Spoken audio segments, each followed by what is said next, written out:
어제 우병우 전 민정수석의 공판에 출석한 장시호 씨는 최순실 지시로 김종 전 차관으로부터 서류를 받아 윤전추 전 행정관에게 전달한 직후 문체부 1차관이 교체됐다고 증언했습니다. 문서 전달 직후 문체부 차관이 교체되자 김종 전 차관은 최순실에게 대단하시네요 라는 말을 했다고 합니다. 1급 이상 공무원 인사권은 대통령에게 있습니다. 이 권한을 최순실 씨가 원격 행사했다는 뜻이죠. 그 외에도 최순실의 독일 금고지기로 알려진 이상화 전 하나은행 본부장, 유재경 미얀마 대사, 서울대병원 서창원 원장, 관세청 관련 인사들, KT 광고 담당자들 등등 지금까지 정황이 드러난 인사들만 해도 분야를 가리지 않습니다. 법이나 윤리, 상식이나 불문율 그 어떤 브레이크도 없었습니다. 그런데 이게 전부일까? 연장되지 못한 채 특검이 멈춘 지점에서 과연 얼마나 더 진도가 나갔는가? 우리 사회 최순실의 흔적은 다 밝혀진 것인가? 뉴스공장은 이 질문을 멈추지 않겠습니다. 김호준의 다짐이었습니다.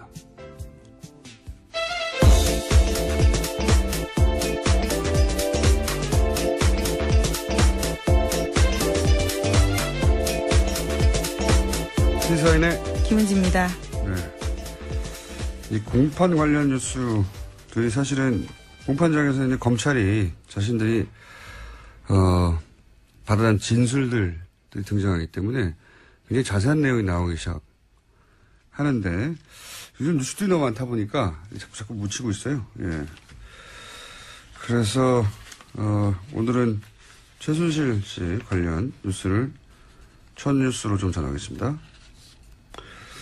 자, 공판장에서는 어떤 이야기가 오갔습니까? 네, 어제 우병우 전 민정수석의 두 번째 재판이 있었습니다. 여기에 장시호 씨가 증인으로 나왔는데 다양한 발언들을 쏟아냈습니다. 지난 2014년 정윤회 문건 사건이 불거졌을 당시에 자신이 최순실 씨와 함께 있었다라는 겁니다. 최순실 씨가 밥 먹는 자리에서 전화를 하나 하고 왔는데 민정수석실에 도움을 청했다라고 이야기했다고 합니다. 그러면서 장시호 씨가 말하기를 최순실 씨가 통화를 하고 온 뒤 VIP에게 말씀드려야 하지 않겠냐. 그래도 유연이 아빠인데 이것을 덮어줘야지. 이렇게 죽일 수는 없지 않느냐라고 말했다고 합니다. 그래서 민정에서 해결해줬으면 좋겠다라는 말도 했다고 합니다. 이 공판장에는 이제 우병우 전 수석이 피고인석이 있었죠. 예. 근데 여기에 대해서 우병우 전 민정수석은 한마디로 말해서 날 아느냐, 날 본 적 있느냐. 장시호 씨는 본 적이 없는 거죠. 네, 쏘아 붙이면서 째려보기도 했다고 합니다. 예. 원래 이제 재판장에서 판사가 물어보기도 하거든요. 예. 직접 물어볼 말이 있느냐고. 그렇게 발언권을 줄 때 이렇게 물어볼 수가 있습니다. 근데 어제는 발언권을 주지 않았는데도 물어봤다고. 네, 끼어들어서 재판장의 제지를 받았다라고 합니다. 직접 봤냐 이거죠. 예. 본인이 할 수 있는 가장 큰 공격인 거죠. 날 봤어? 나 알아? 이거 아니죠. 이거죠. 근데 어차피 직접 봤냐 안 봤냐는 그다지 중요하지 않아요. 예. 네, 또 물증도 나왔거든요, 어제요. 네. 재판에서 장시호 씨가 지난해 7월 달에 최순실 씨 가방에서 민정수석실 문건 발견하고 찍어준 사진 파일 나왔었습니다. 여기에는 이철성 경찰청장, 우리은행장, KTNG 사장 등의 평가가 담겨있는 자료가 있었고요. 여기에는 민정수석실 검증 완료라는 메모지도 붙어 있다고 합니다. 민정에서 나온 문건에는 민정이라고 써 있어요. 예. 그래서 문서가 자기 혼자 갑니까? 최순실 씨가 민정수석실에 들어가서 이거 뜯어와서 가져왔나요? 책상 뜯고. 예. 문서가 나간 거죠. 근데 이제 저는 이거 보면서 무슨 생각이냐면 어제죠. 어제 법정 구속된 이영선 전 청와대 경호관. 예, 최순실. 벌써 그제가 됐습니다. 예, 그제군요. 최순실 씨에게 휴대폰을 몸으로 닦아서 줬던 하도 오래돼가지고 이제요. 예, 그 경호관이요. 근데 이 경호관은 특검이 마지막으로 영장을 청구했던 사람입니다. 특검 종료되면서 마지막으로 영장을 청구했는데 기각됐죠. 구속 사유가 안 된다고 이제 영장 판사가 판단한 건데, 근데 네, 1심 상당성이 법정은 부족하다 그랬습니다. 그렇죠. 구속과 잘 필요는 뭐 있냐 이거죠. 한마디로 말해서. 근데 1심 법정은 법정에서 바로 구속시켜버렸어요. 그러니까 그 구속영장을 기각시킨 판사가 이후에 이제 우병우 전 민정수석, 우병우 민정수석 공판을 보다 생각이 난 건데 다시 또 기각을 시켰고 정유라 영장도 기각을 시켰죠. 근데 이분이 고영태 영장은 발부를 했어요. 예, 권순우 판사. 주준우 기자는 이제 이런 기각들에 대해서 합리적 의심이 대상이 된다라고 보고 있는 거고, 뭐 정반대로 의혹이 없다. 판사가 법적인 판단을 했을 뿐이다. 이런 시각도 있죠. 근데 또 이런 시각도 추가적으로 있을 수 있다는 생각을 저는 어제 했어요. 뭐냐면, 우리가 너무 빨리 안일해진 게 아닌가. 예, 최순실 관련 의혹들은 다 털었고 재판만 이제 하면 되는 그런 수준으로 좀 나이브해진 게 아닌가 이런 생각을 저는 했는데 어제 장시호 씨가 이렇게 말했잖아요. 서류를 주고 차관 인사가 나니까 김정돈 차관이 대단하십니다라고 이제 대단하다고 생각하겠죠. 문서 준 즉시 최순실 씨가 차관이 바뀌었으니까요. 차관이 바뀌니까요. 1급 이상은 대통령만 할 수 있는 인사권한인데 최순실 찍으면 바뀌는 거 아닙니까? 그걸 눈앞에서 본 거죠. 대단합니다 하고 그리고 그 모습을 상상해보면 최순실 씨가 얼마나 흐뭇하고 뿌듯하게 웃었을까 그 앞에서 생각을 할 수 있는데 상상해볼 수 있죠. 그래서 저는 최순실 씨가 이런 일이 반복됐을 거 아닙니까? 일종의 권력 중독이지 않았을까. 누구든지 자기가 말하면 날릴 수 있고 혹은 임명할 수 있고 그런데 그로 인해서 책임을 아무것도 질 필요가 없어요. 얼마나 신나요. 동시에 그거 때문에 자기한테 인사청탁을 했거나 또는 그걸 본 사람들이 다 고개를 조아릴 거 아닙니까? 심각한 권력 중독이기 때문에 우리가 아는 만큼만 휘둘렀겠냐 이거죠. 네. 저는 훨씬 더 많은 일들이 있었을 것이다. 장시호 씨가 어제 이런 이야기도 해서 눈에 좀 띄었는데요. 이모가 항상 서로 개인 생활까지 다 알고 있어서 대통령이 나에게 약점을 잡혔다고 말했고 VIP가 나를 어려워한다 이런 주장을 했다고 합니다. 최순실 씨가 그렇게 생각하고 실제 권력도 휘두른 정황이 굉장히 많고 그런 정도의 권력 중독이었다면 저질렀던 일들 밝혀지지 않는 것들이 아직도 많을 것 같다. 그 과정에서 얻어낸 이권이나 그 이권으로 얻은 실질적인 이익이 또 해외로 빠져나간 그런 은닉 자산들 굉장히 많을 것 같다. 꼭 다시 찾아야 된다, 이건. 다시 한번 다짐하겠습니다. 이런 식으로는 절대 성공할 수 없다는 사례를 꼭 남겨야지 되지 않겠나. 자, 그래서 저희가 이번 주, 오늘부터, 다시 은닉 재산 추적 프로그램을, 시작합니다. 자, 다음 순요. 네, 어제 박근혜 전 대통령이 검찰에서 한 이야기도 잠깐 뉴스에 나왔었는데요. 최순실 씨와의 관계는 완전 소설이고 자기도 관련 뉴스 보고 놀라움의 연속이었다. 이런 이야기를 했다고 합니다. 게다가 정유현에 대해서는 이름 자체가 머릿속에 있지도 않다라고도 부인했다고 합니다. 박근혜 전 대통령이. 예. 네. 하지만 정유라 씨는 지난번에 들어와서 크리스마스 때도 통화했고 1월 1일에도 통화했었다고 밝힌 바가 있습니다. 누구지 모르고 통화했나 보죠. 이름 자체가 머리에 없다는 거 보니까. 모든 걸 다 부인하니까요. 자, 다음 순요. 네, 국민의당 관련된 소식입니다. 이유미 씨와 이준서 전 국민의당 최고위원이 대선 하루 전인 5월 8일 나눈 카카오톡 내용이 공개됐습니다. 카카오톡에서 이유미 씨는 사실대로 모든 걸 말하면 국민의당은 망하는 거라고 해서 아무 말도 못하겠다라고 이야기했고요. 이준서 전 최고위원은 사실대로라면 무엇을 말하는 것이냐고 물었습니다. 그러자 이유미 씨는 개인 간에 가볍게 나눈 대화다라면서 판슨스 스쿨 동료와의 이야기를 이런 식으로 평가했습니다. 저는 이제 어제도 말씀드렸지만 이 카톡은 고소고발 상태에서 증거가 될 수 있다는 걸 둘 다 인지한 상태의 대화다. 그러니까 그냥 그대로 보면 안 되고 그걸 염두에 두고 봐야 된다. 이제 이유미 씨는 나는 사실대로 말하자고 했다는 알리바이를 남기는 문자일 수도 있고요. 단순히 걱정이 아니라. 걱정이 있다 하더라도 동시에 알리바이를 남깁니다. 유준서 씨는 나는 아무것도 모른다는 알리바이를 남기기 위한 문자. 왜냐하면 이게 곧 공개될 수도 있다고 생각하면서 문자를 하는 거라는 거예요. 예, 당시 이미 고소고발이 되어 있던 상태였습니다. 그리고 실제 이 대화가 좀 말이 안 되는 부분이 있어요. 왜 그러냐면 이제 이유미 씨가 사실대로 모든 걸 말하면 국민의당은 망하는 거라고 하셔서 아무 말도 못 하겠어요. 이렇게 얘기했단 말이죠. 이 말은 그 이전에 여러 차례 사실대로 말해야 하는 거 아니냐. 그 사실이 무엇인지는 제쳐두고라도 그런 얘기를 주고받았다는 얘기죠, 서로. 그런데 여기서 이준서 씨의 대답은 마치 처음 듣는다는 듯이 무슨 말이냐고 되묻거든요. 대화가 어색해요. 그렇잖아요? 이 앞에 이미 모든 걸 말하면 망하는 거라고 하셔서 아무 말도 못하고 있다라고 자기 처지를 호소하고 있는데 이준서 씨의 거기에 대한 대답은 무엇을 말하는 거냐고.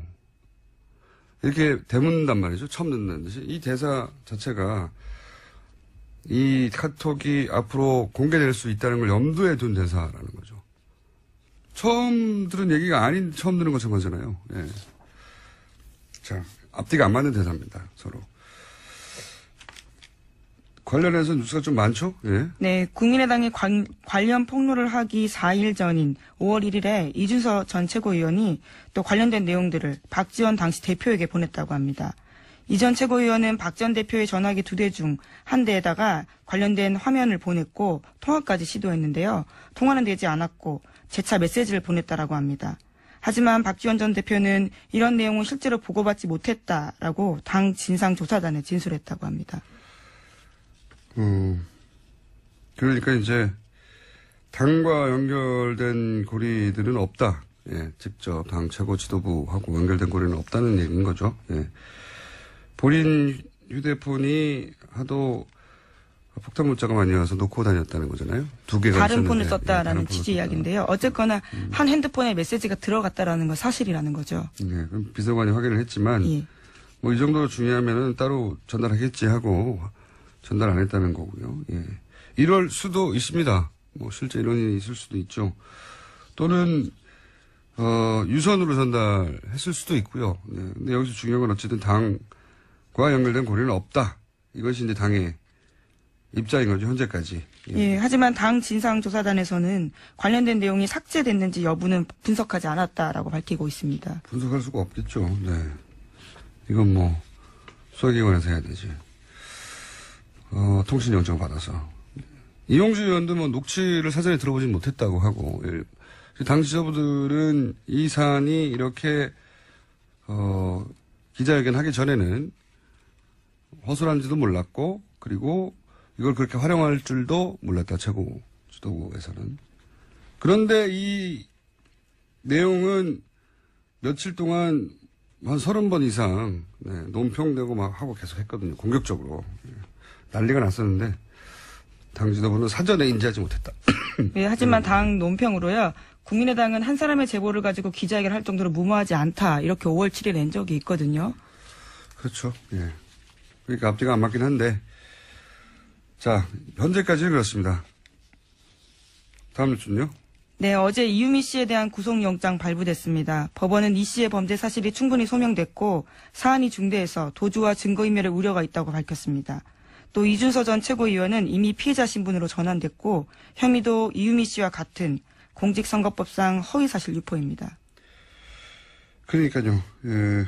근데 이제 이게 사전에 인지했는지 여부를 밝혀주는 내용은 현재까지는 아니에요. 예. 허위사실 유포한 거는 사실이기 때문에 예. 그래서 피의자가 된 것인지 아니면은 공모의 정황이 드러났는지는 지금 알 수가 없죠. 네. 어쨌든 그 카톡이 앞뒤가 안 맞는다는 얘기를 왜 아무도 안 하는지 잘난 척을 한번 하면서 다시 다음 뉴스를 다뤄봅시다. 네, 이준서 전 최고위원과 이유미 씨가 지난 주말에 안철수 전 대표 쪽과 접촉하려 한 정황이 포착됐다고 합니다. 이준서 전 최고위원은 실제로 안 전 대표를 만났다라고 하는데요. 두 사람은 지난 23일에 카카오톡 나누면서 이러한 대화를 했습니다. 이유미 씨가 안 전 대표와 직접 연락이 닿지 않느냐라고 이준서 전 최고위원에게 물었고요.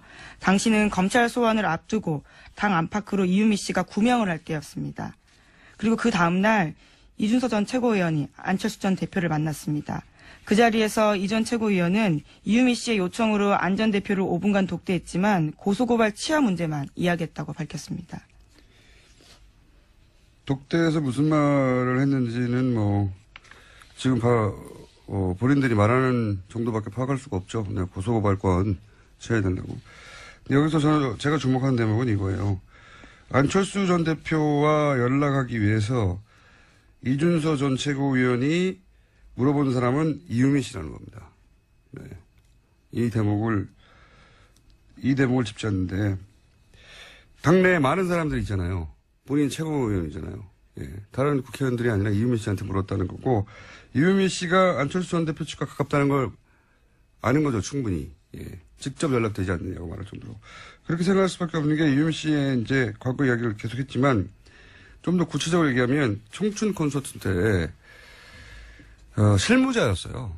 청춘 콘서트 관련해서 전화를 해서 뭔가를 어레인지하려면 이유미 씨가 받았습니다.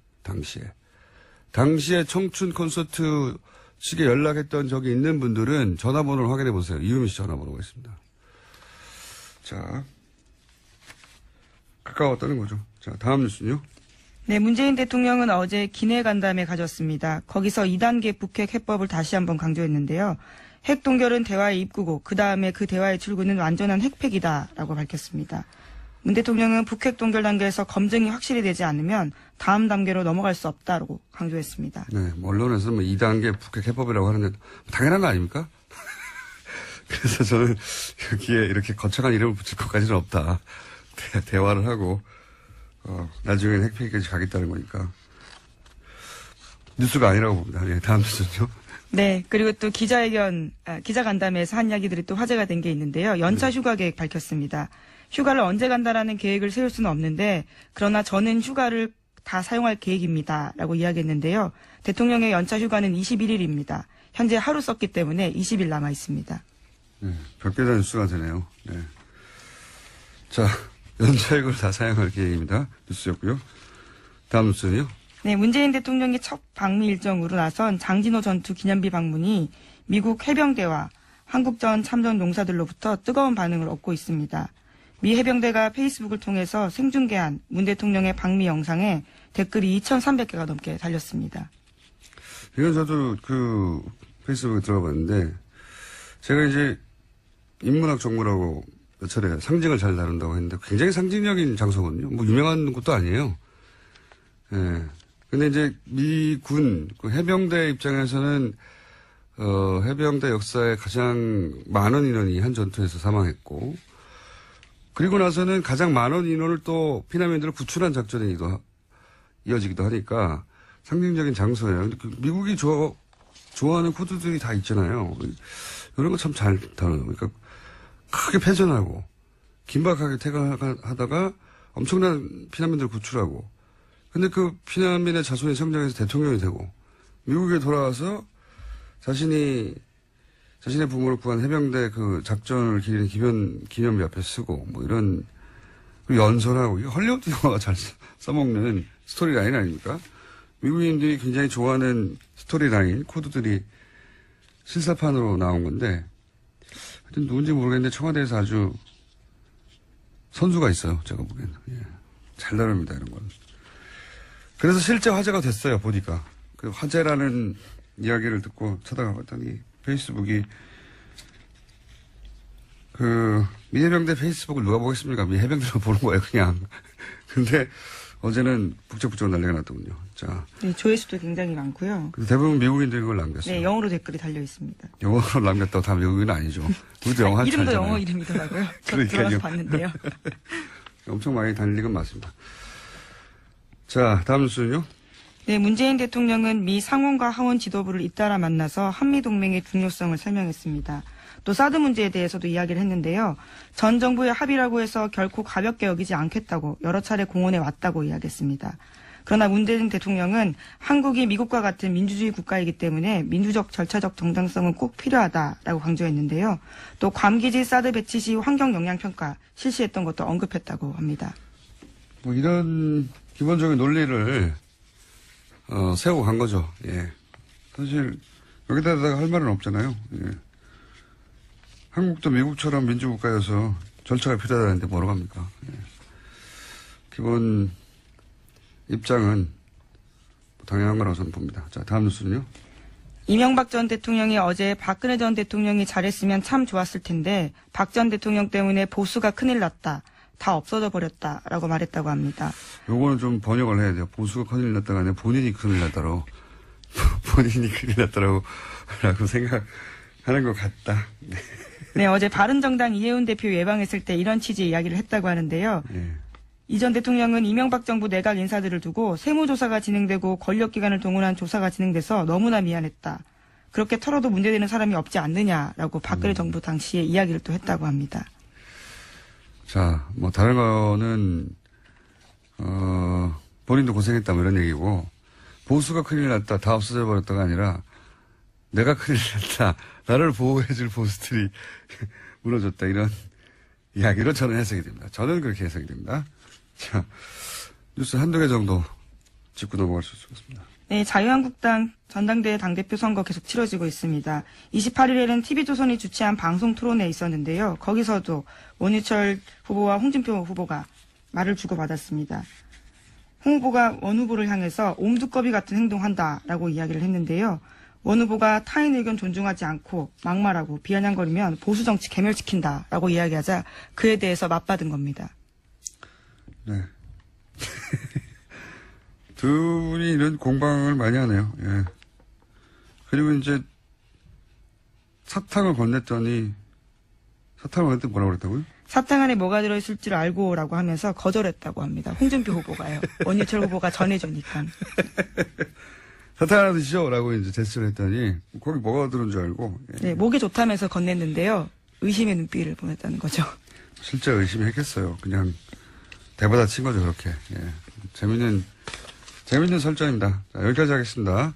시사인의 김은지였습니다. 감사합니다. 현재 대통령과 함께 미국을 방문하고 있는 더불어민주당 안민석 의원 저희가 잠시 연결해 보겠습니다. 의원님. 네, 공장장님.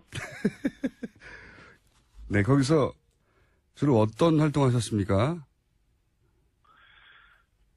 구체적으로 말씀드린 거는 뭐 좀 곤란하지만요.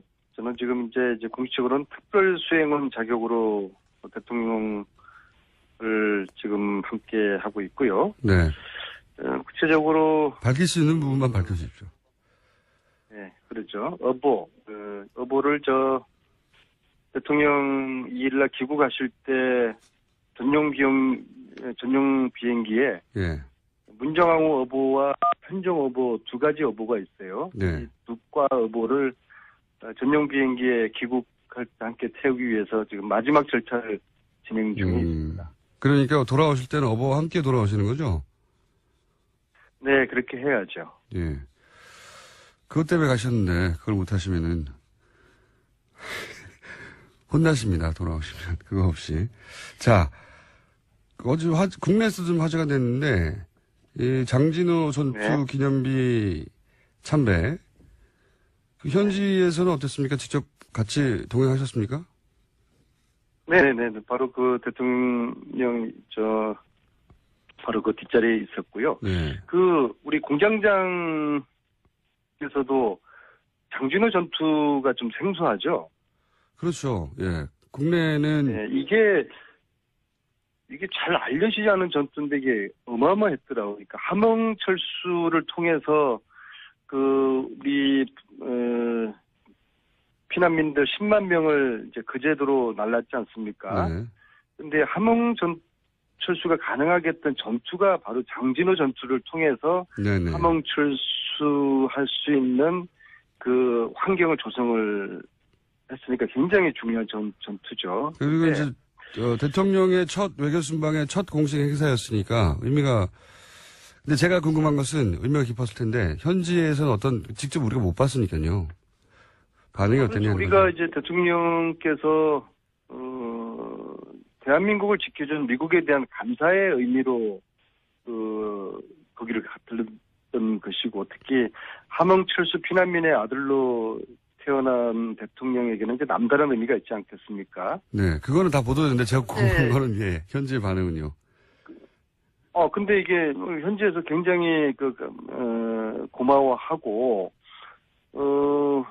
특히 이제 장진호 이 추모공원이 지난달에 완공이 되었어요. 예. 그래서 이 대통령 방미와 함께 이런 행사를 하고 첫 번째 방문 코스로 갔다는 것이 여러 가지로 이제 의미가 있고 그리고 자신들의 그런 희생과 헌신을 감사를 표시해준 대통령에게 현지의 그 참전 용사들, 그 가족들이 굉장히 감격해하고 이제 고마워했습니다. 알겠습니다. 네. 자, 간담회, 미 의회 지도부 간담회에도 참석하셨습니까? 그럼 제가 여기까지 와서 거기 뭐 딴짓 하겠습니까? 간담회에서는 어떤 이야기가 오갔습니까? 그 공장장이 그 말씀에 그 좀 묘한 뉘앙스가 느껴져요. 아니, 오보만 전 신경 쓰신 줄 제가요. 예, 간담회 참석하셨어요. 제가 이 간담회에서 두 가지 제가 아주 놀라웠는데요. 첫째는 이제 2시간을 걸쳐서 이 상원 의원, 하원 의원 20명을 만나서 이게 거의 토론회 형식으로 그냥 질의응답, 토론 시간 형식으로 진행됐는데요. 그 하원 의원 9명 1시간 했고요. 상원 의원 11명 1시간 했는데 총 2시간 동안에 상하원 모두 20명이 질문을 거의 다 했어요. 네. 우리 그 문재인 대통령께. 네네. 그래서 이 20명의 상하원 의원이 2시간 동안 질문을 했다는 게 제가 굉장히 놀라웠고요. 두 번째로는 20명이 2시간 질문하는 게 왜 놀랍죠? 20명이나 되니까 한 사람씩 질문하려면 2시간 걸리겠죠. 근데 각각 그렇게 한 분도 빠짐없이 그 질문했다는 게 우리 대통령의 어떤 그 사드라든지 관심 문제에 대한 높았다. 인식과 입장 그런 것들에 대한 관심도를 반영하는 거고요. 제가 두 번째 놀란 것은 대통령께서 즉흥 그런 그 질문에 그 대답을 너무나 아주 그 훌륭하게 잘 그 대응을 하셨어요. 예를 들면 사드 같은 경우에는 형식적 절차에 대한 중요성을 말씀하시면서 의원들을 우리 입장에서 설득을 했고요. 또 의원들이 상당히 수긍하는 고개도 끄덕끄덕하고 그리고 북핵 문제 같은 경우에는 미국이 지금 그동안 일관되게 주장하는 선폐기 주장하고는 또 우리의 입장이 조금 다른 게 있거든요. 또 이제 우리의 입장을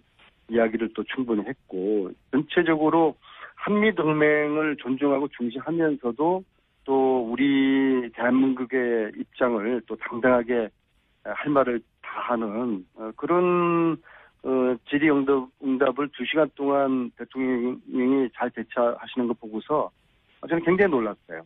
그 어떤 대통령의 순발력과 답변 내용과 수준에 정말 저는 굉장히 놀랐어요. 알겠습니다. 지금 김현정 뉴스쇼 CBS 뉴스쇼에도 안민석 의원 인터뷰가 나오고 있다는 제보가 계속 들어오고 있기 때문에 분신술을 사용하시는 겁니까? 아니면 그거는 제가 녹음을 했어요. 3원 중계를 하시는 겁니까? 녹음을 하셨군요. 자, 여러 가지 이야기 하고 싶으시면 제대로 못할 얘기가 많다고 하셔가지고 오늘은 간단하게 여기까지만 듣고요. 혹시 꼭 해야 되는 얘기 있습니까? 지금 당장? 제가 여기 이제 수행원 자격으로 왔기 때문에 이제 내일 정상회담을 앞두고 제가 지금 말을 극도로 아껴야 되는 그런 처지라서 하고 싶은 말을 제대로 못하는 것 그리고 제가 말을 이렇게 하게 되면은 내일 회담 앞두고 혹시라도 이제 우리의 또 어떤 전략이나 카드가 노출될 수도 있기 때문에 그것은 우리 그 뉴스공장 청취자들께서 그렇게 이해를 좀 해주시기 바라겠습니다. 알겠습니다. 돌아오시면 자세한 이야기 듣도록 하겠습니다. 감사합니다. 네, 수고하세요. 네, 회담이 곧 있습니다. 해서 지난 대선 기간 문재인 대통령의 외교 안보 자문 그러면서 활동했던 분 저희가 직접 스튜디오에 모셨습니다. 연세대학교 최종권 정치외교학과 교수님 나오셨습니다. 안녕하십니까? 예, 안녕하십니까. 최종권입니다. 예. 네, 저희는 이제 프로필만 보고 나이가 굉장히 많으신 분일 줄로 생각했으나 굉장히 젊으시군요. 40은 넘었어요, 그래도. 어떻게 이렇게 교수 자리에 올라가셨어요? 예, 훌륭하신 분입니다. 아닙니다. 고맙습니다. 근데 이제 한미동맹에서 어떤 이야기가 오갈지는 사실, 우린 모르죠.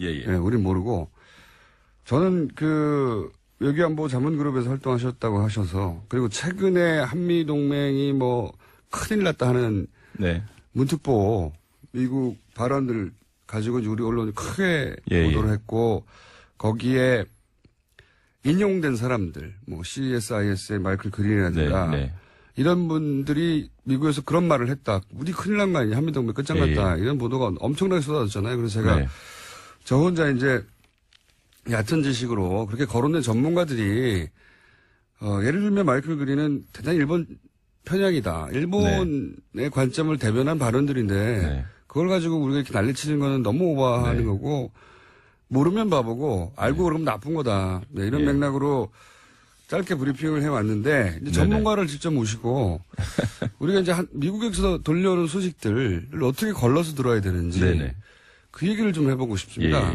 뭐 지금도 계속해서 미국에서 누가 한마디만 하면 이게 이제 코멘트를 따서 우리는 그 사람이 누군지 잘 모르니까. 그렇죠. 예. 마치 한국에 대해서 너무나 잘 아는 어떤 사람이 한국의 정책을 이 사람 말대로 결정할 것만 같은 사람이 이런 말을 했다고 한두 줄 보도하면서 막 난리가 나거든요. 자, 전문가로서 그게 그럴 일이 아니다라는 거를 좀 설명해 주십시오. 일단은 미국이 상당히 큰 나라잖아요. 50개 주인데. 주도 50개나 있습니다. 로스앤젤레스에서 있는 미국 사람하고요. 워싱턴 DC 수도에 있는 미국 사람하고 다른데 통상 우리가 언론에서 보는 한국 전문가들은 워싱턴 DC에 직장을 가지고 있고 거기서 연구소 같은데 혹은 그 근처에 대학교에 있는 교수이시들이죠. 주로 정치 외교학을 전공한 사람이고 세부적으로는 국제관계학, 국제정책을 공부했는데 주로 이 아시아, 이 동아시아 우리 동네를 공부한 사람들이죠. 근데 전체적으로 보면 미국 전체적으로 보면 이 사람들이 첫 번째 우리가 가져야 될 의문이 미국의 전체 의견을 반영하느냐. 그리고 두 번째 미국이 한국에 대해서 어떤 통합된 의견을 가지고 있겠는가. 그리고 세 번째는 정말 이 사람들이 아침에 눈 뜨고 나서 잘 때까지 매일 한국만 바라보는가. 사실 이 한국 전문가들, 미국에 있는 한국 전문가들이 가장 큰 문제점이 뭐냐면요. 한국만 전공하면 직장을 못 잡아요. 그러니까 일본도 끼게 되고 중국을 끼게 되고 혹은 중국에 뭐 부상하니까 한국이 어떻게 외교 정책을 해야 되냐라고 이렇게 여러 가지를 하거든요. 근데 이 사람들 상당히 학문적으로 훌륭한 분들도 계시죠. 근데 늘 나온다는 것에 문제가 있어요. 그러니까 늘 언론에 나오고 언론에 나오니까 늘 자극적인 언사를 할 수밖에 없어요. 그러니까 그러니까 한반도에서 어떤 상황이 발생한다면, 즉 북한이 미사일을 쐈다, 혹은 북한이 도발을 했다, 혹은 한미 간에 여러 이견이 생겼다라고 하면 좀 주로 극단적인 발언을 많이 해요. 그래야 계속 코멘트가 따지니까. 이를테면 북한이 미사일을 쐈다 그러면 우리가 가장 필요한 정보는 어떠한 의도를 가지고 쐈겠는가, 그리고 왜 지금 쐈겠는가라고 하는 것이 중요한데 이거는 일종의 유추거든요. 그렇죠. 우리 서울에 있는 전문가들도 무슨 고급 정보를 받아서가 아니라 북한이 쐈다? 그러면 우리가 이거 아니겠어? 이거 아니겠어? 유추를 하는데 우리가 그렇게 얘기하면 또 우리나라에서도 진보적인 분이 계시고 보수적인 분이 계시는데 당연히 이분들이 주로 보수적인 분들의 의견을 주로 들어요. 왜냐하면 한국의 주요 언론들이 이분들의 내용을 많이 픽업하거든요. 그러니까 뭐 국가기관 통신사라고 하는 연합뉴스에서 나오거나 아니면 우리 주요 언론사에 나왔던 이야기가 영어로 번역이 되면서 이 사람들이 그걸 읽어요. 그럼 이게 마치 한국의 전체 의견이건처럼 혹은 그것이 팩트인 것처럼 얘기하고 그것을 미국의 주요 언론에 이야기하면 또 우리 한국 언론이 또 그걸 또 받아요.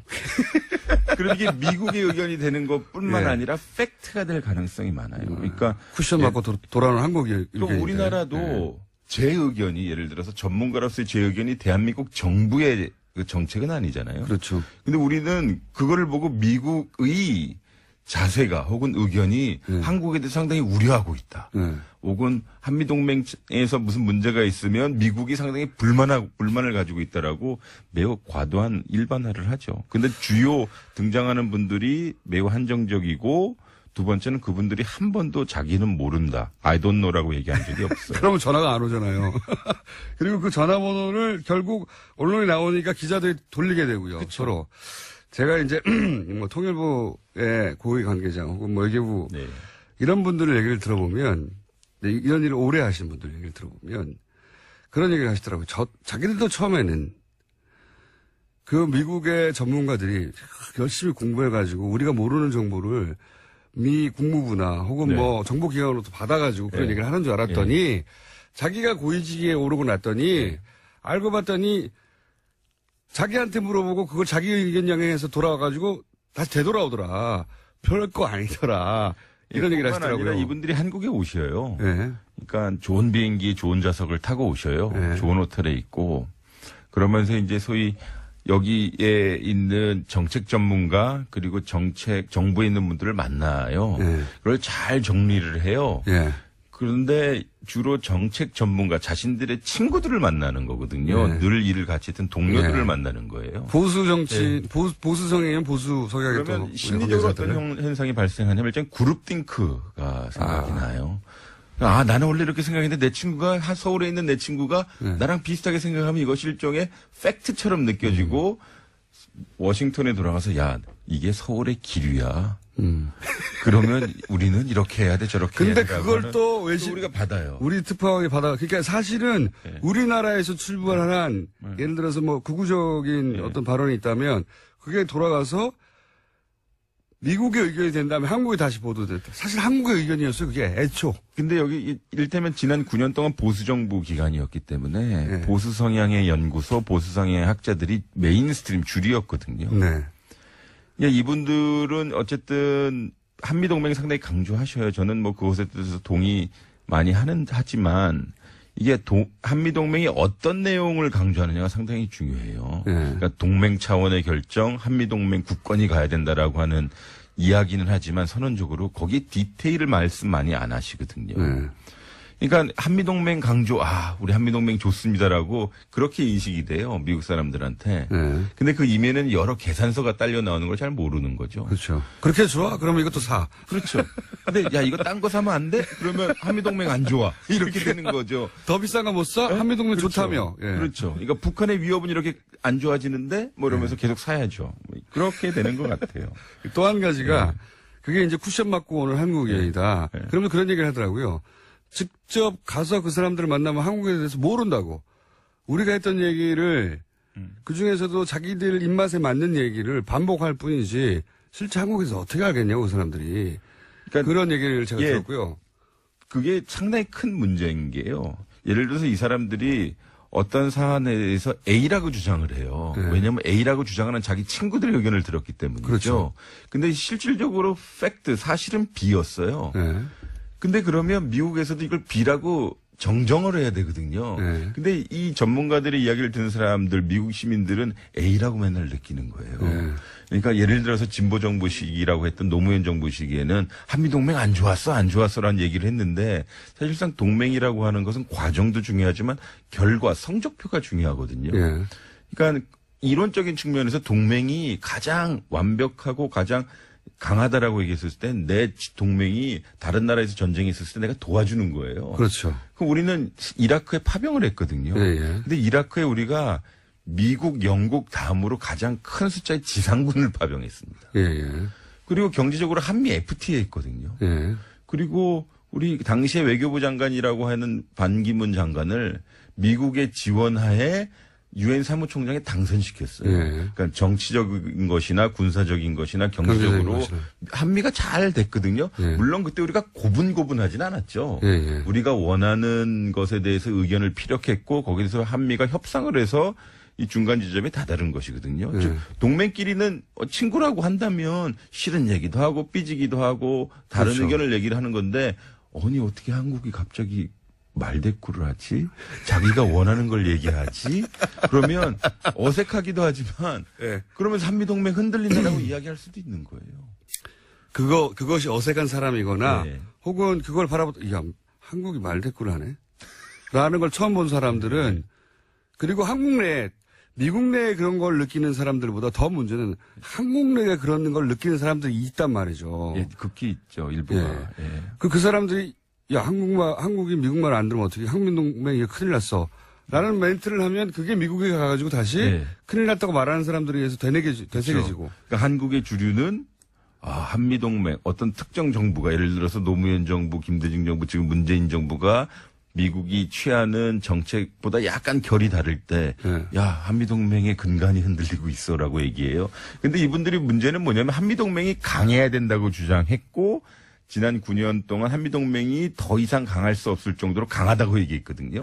근데 조금의 정책의 차이가 혹은 조정기가 있다면 한미동맹 근간이 흔들린다라고 얘기해요.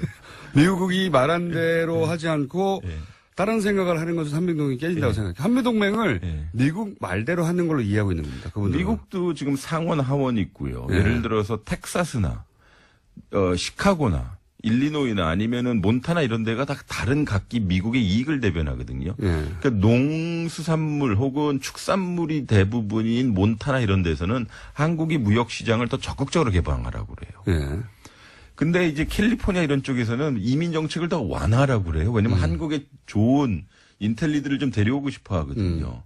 근데 워싱턴에 있는 소위 안보 전문가들은 한미 관계 디테일을 잘 얘기 안 하고 그냥 북한만 이야기하는 것이어서. 그분들은 그리고 몇십 년째 북한 망한다고 그러고. 예. 그래서 늘 얘기하고 지금까지 왜 안 망했는지를 설명해야 되거든요. 근데 똑같은 말을 몇십 년째 하는 분들 기다리라고 하시죠. 또 한 가지 제가 몇 번 얘기했지만 그렇구나. 한국의 의견이 글로 쿠션 맞고 와서 마치 미국의 의견 전체를 대변하는 것처럼 돌아오는 경우도 많고 특히 극우적인 우파적인 견해들이 또 하나는 그 소위 그런 그 논평가들이라고 하는 사람들이 대부분 전략연구소나 교수라고 했는데 전략연구소 혹은 뭐 그런 곳들의 교수들이 왔다 갔다 하죠. 연구소와. 근데 그 연구소들이 얼마나 일본의 재단, 일본의 용역, 연구 용역, 일본의 관리에 노출되어 있고 우리보다 훨씬 더 많이. 그래서 일본적 시각을 얼마나 많이 반영하는가도 그런 메시지를 전할 때 없어요.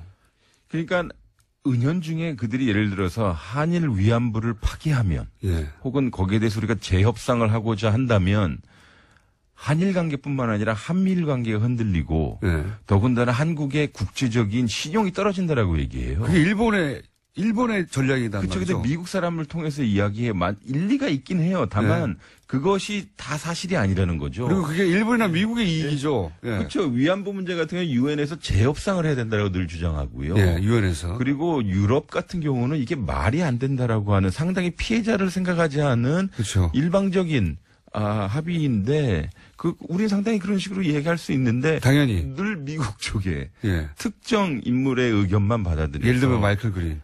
뭐 제가 말씀드리지 않았습니다만 그래서 일본이 미국의 입을 통해서 하는 이야기를 우리가 미국의 이야기라고 굳이곧대로만 해석해버리는.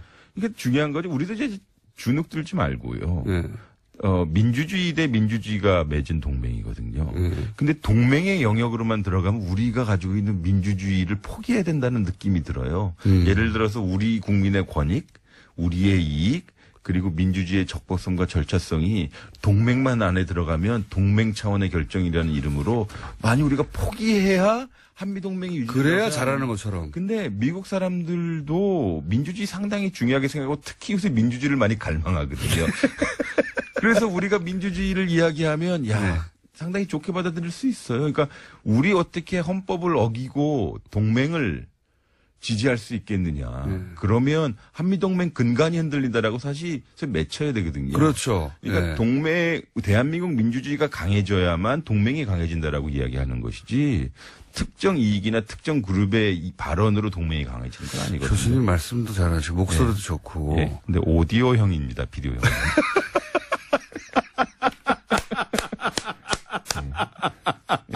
고맙습니다. 동의! 풍채도 좋으시고, 풍채가 저랑 비슷하다고 생각하시면 되고요. 머리 크기도 비슷하시고. 어깨가 좋습니다. 어깨가 좋습니다. 앞으로, 한미 간에, 사드 관련해서 그렇고, 여러 가지 이야기들이 나올 테니까 교수님 좀 자주 좀 나와주십시오. 알겠습니다. 저희 고정 이야기입니다, 거의. 근처에 살아요. 오늘 여기까지 하겠습니다. 지금까지. 연세대 최종권 정치외학과 교수였습니다. 있는데요.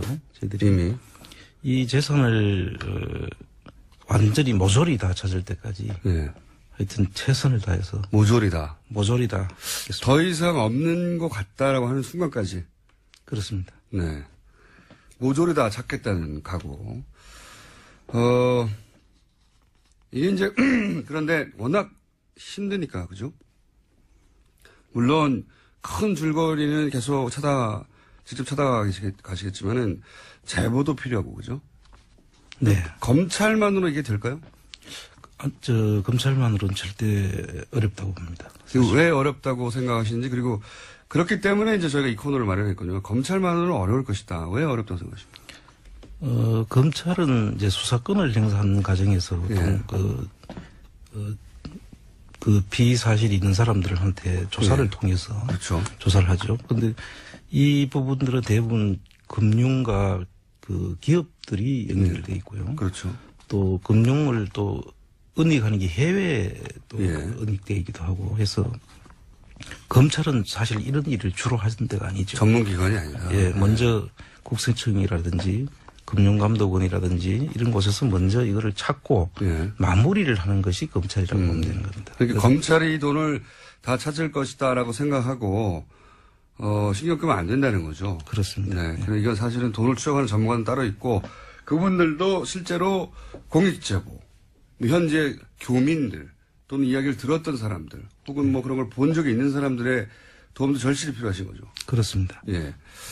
자, 그러면 오늘은 이 시간은 앞으로 어떤 일을, 어떤 부분을, 어떤 재산을 추적하게 될지, 큰 틀에서 한번 요약을 해볼 생각입니다. 이런 얘기를 들어보시고, 저 분야라면, 혹은 저 지역이라면, 나도 듣거나 보거나 한 게 있다 하시는 분들은, 저희 방송이 또, 국제적으로, 많은 분들이 듣고 계시기 때문에, 방송을 들으신 분들 도움을, 절실히 저희가 요청하는 바이고. 자, 최순실 재산은 얼마나 될까요? 이런 얘기 많이 들어보셨겠지만. 사실 이 최순실 재산이 얼마가 될지에 대한 질문을 많이 받습니다. 그런데 이 질문은 저는 상당히 우문이라고 생각을 합니다. 우문이에요? 예. 지금 현재는 이 찾고 있는 단계고요. 예. 그리고 부동산이라든지 예. 또 금융 형태로 펀드나 기업의 지분 형태로 들어가 있는 경우에는 이 전체적인 평가가 필요하지 않습니까? 예. 그래서 이 평가를 하지 않고 사실 이거 평가가 다 돼가지고 얼마가 된다고 우리가 확정을 할 수 있으면 이 조사가 더 이상 필요가 없는 상태가 되겠죠. 네. 그런데 대부분 이 부분을 많이 묻는데 이거는 다 확정이 되고 난 뒤에라야 저희들이 말씀드릴 수가 있겠습니다. 모른다! 라고 하시고. 혹시 박근혜 최순실 일가, 관련하여, 물론 뭐 합법적이고 정상적인 재산도 당연히 있겠습니다만, 우리가 생각하는 이제 불법적으로, 축제된 부분, 그런 거를 이렇게 조사하시면서 어떤 특징 같은 걸 발견하신 게 있습니까? 공통된 특징은 보면 이분들이 그동안의 재산 형성 과정에서 네.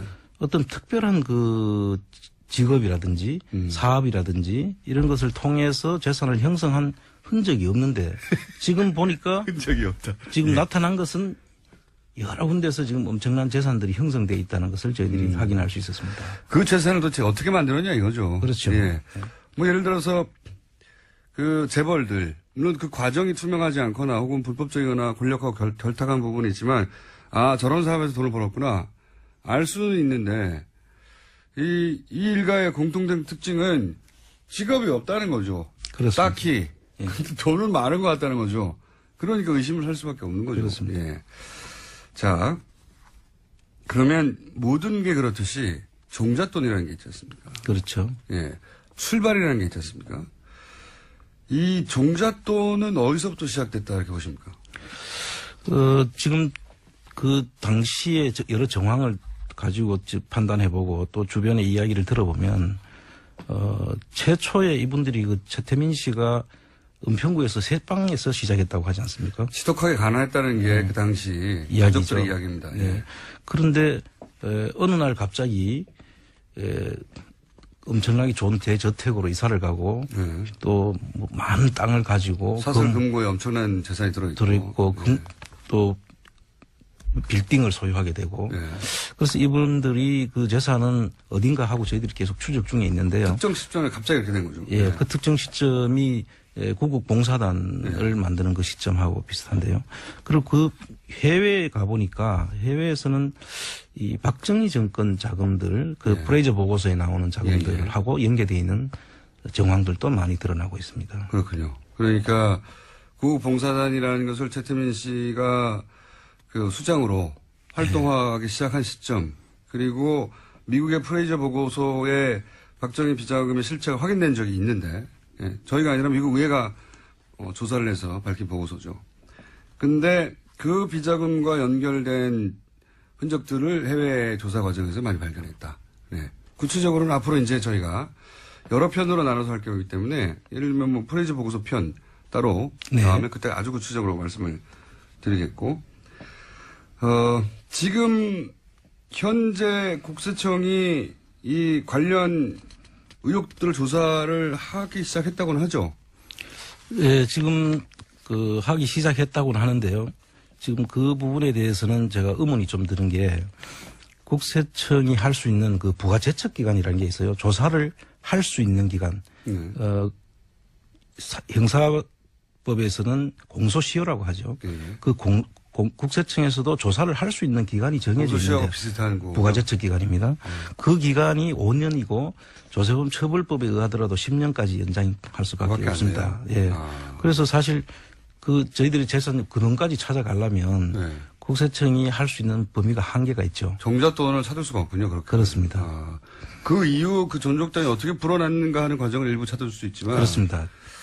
지금은 이제 이 뿌리부터 찾아가 보자는 게 저희 프로젝트니까요. 예.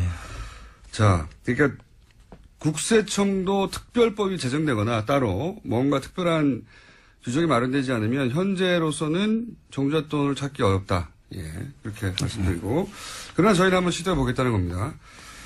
그리고 구국봉사단도 말씀하셨는데 구국봉사단 이후에 유경재단도 자주 등장하지 않습니까? 그렇습니다. 유경재단의 흔적들도 있습니까? 예, 유경재단 흔적은 뭐 사회 문제까지 일으켜 가면서 그 가족들까지 재산 다툼을 했다는 거 아닙니까? 그러면서 5천 살인 사건이 생긴 거죠. 네. 그래서 그런 부분들을 속엔 다 돈이 들어 있습니다. 사실은 그 갈등의 핵심은 예, 그렇습니다. 그래서 지금도 뭐 재수사를 해야 된다고 하지만 그 돈을 받으러 나갔다가 뭐 그런 사고가 일어났다고 지금 짐작들 하고 있지 않습니까? 예. 그 사고 뭐 이거 말씀하시니까 제가 잠깐 짧게 언급하자면 오촌살인 사건의 공식적인 발표로는 두 사촌 간의 돈 문제로 이제 그런 일이 벌어졌다는 것이고 제가 뭐 주진우 기자가 오랫동안 취재한 바로는 그게 아니라 어떤 돈을 받으려고 하는 어떤 돈을 받으려고 했던 약속된 과정에서 그 끝에 이런 살인 사건이 일어났다고 저희는 알고 있습니다. 네, 저도 그렇게 듣고 있습니다. 예, 뭐 이건 또 다른 주제니까 엄청나게 큰 주제니까 다른 코너에서 다뤄보기로 하고 그런 말씀을 하신 거죠. 네, 그렇습니다. 결국 돈 때문에 벌어진 일이다. 자, 그렇게 종잣돈 얘기도 하겠지만 그 이후에 쭉 거의 40여 년간 그 종잣돈이 이제 불려지는 과정이 있지 않습니까? 네. 불려지는 과정. 여기서 이제 해외에 각종 페이퍼 컴퍼니들이 등장하고 뭐 독일이 등장하고 하지 않습니까? 그렇습니다. 요것도 앞으로 다룰 텐데 특히 이 부분은 국내에서 거의 언급이 안 되다가 사실상 안홍구 청장님이 독일을 가서 실제 말로만 듣다가 실제 그 현장도 찾아가 보고 또 그런 페이퍼 컴퍼니도 찾아가 보고 하면서 점점 확신을 하시게 된 거잖아요. 그렇습니다. 이 대목도 좀 설명해 주십시오. 저희들이 이제 독일을 간 게 아마 올해 연초인데요. 네. 참고로 자비로 추적 중이십니다. 이게 무슨 기관이나 또는 뭐 정부나 틀림없이 그럴 것 같다고 생각하시죠? 아닙니다. 안홍구 청장님은 지금 자비로 이 추적을 하고 있습니다. 네. 돈 좀 필요하십니까? 돈을 찾으면 일부 주는 거 아니에요? 목적이 나왔어요. 목적이. 쇼미더머니의 목적이. 예를 들어 진짜로 한 1조를 찾으면 그중에 일부를 포상금으로 줍니까? 원래 국세청에서? 그것까지는 제가 국세청에서 주는 건 아니고요. 네. 아마 잃어버린 돈을 찾아주면은 일부 보상금으로 주는 걸로 알고는 있습니다. 네. 돈 주고 그랬을 때 주인이 감사. 예. 아무 근거 없는 얘기였습니다. 보상금은. 자. 지금 저희들이 독일을 가서 보니까 페이퍼 컴퍼니를 많이 만들어 놨어요. 예. 이제 보통 페이퍼 컴퍼니는 세금을 줄이기 위해서 조세 피난처 같은데 네. 페이퍼 컴퍼니를 만드는데 이분들은 세금 목적보다는 자금을 이전해서 네. 국내에서 숨기기 위해서 간 것 같이 보입니다. 네. 그런 페이퍼 컴퍼니가 한 독일에 한 400개에서 500개 정도. 저희들이 찾은 것만 그렇습니다. 찾은 것만요? 그 뒤에는 엄청나게 더 있을 수도 있죠. 네. 지금 저희들이 한계가 있으니까 네. 저희들이 접근하는 방법은 상당히 우회적으로 접근을 하고 있으니까. 그래서 한 400~500개 정도 저희들이 지금 찾았고요. 그다음 나머지 것들은 뭐 더 있을 걸로 보지만 국내 부분도 또 있습니다. 국내에도 이분들이 가지고 있는 회사의 형태를 보면 대부분의 실질적인 회사 운영 형태가 아닙니다. 대부분의 뭐 이름을 계속 바꾼다든지 하면서 자금을 은닉하는 데 중점을 둔 그런 형태의 기업들이 저희들이 파악한 게 한 50개에서 국내에 50개요? 예, 한 정도 이름이 있습니다. 그런데 그 이름들은 일부는 이름들이 계속 바뀌기 때문에 네. 어떤 하나의 기업이 몇 번 이렇게 이름을 거쳐서 세탁되는 경우도 있을 수 있고요. 해외에서 세탁하는 방식과 거의 똑같은 방식으로 국내에서 하는 거군요. 유사한 방식입니다. 그런데 해외는 이제 주로 페이퍼 컴퍼니 속에 부동산을 숨겨놓는 형식인데 이 국내에는 주로 금융장난을 치는 과정에서 만들어지는 경우도 많이 있다. 금융장난이라고 하면 예를 들면은 뭐 저축은행에서 돈을 불법 대출을 받는데 예. 그 회사 이름들이 등장을 하거든요. 그럼 불법 대출을 받고 난 다음에 그 회사는 실패하면 저축은행에서 돈을 빌려준 것은 그냥 그 불법 대출을 해서 형사처벌을 하고 말았는데 그 돈을 빌려간 회사는 없어져 버린 거죠. 돈을 받고. 돈이 사라지는 거죠. 그렇죠. 돈이 사라지는 거죠. 그런 식으로. 예를 들면. 예. 그런데 어쨌든 국내에도 대략 50여 개 정도의 일용 회사가 설립된 거는 추적이 어느 정도 됐다. 네. 대단하네요. 그리고 또 네덜란드 아주 작은 회사가 최순실 일가의 옷 회사에 2천억 투자하고 이 얘기를 한번 했었습니다. 그렇습니다. 예. 다른 나라도 있다면서요? 이집트에 어쩌고 하는. 예, 이제 이 페이퍼 컴퍼니를 만들어주는 회사가 있습니다. 그 만드는 걸 중개하는 은행이 있고 네. 또 업자들이네요. 예를 들면 아주 큰 은행입니다. 예를 들면 UBS 같은 네.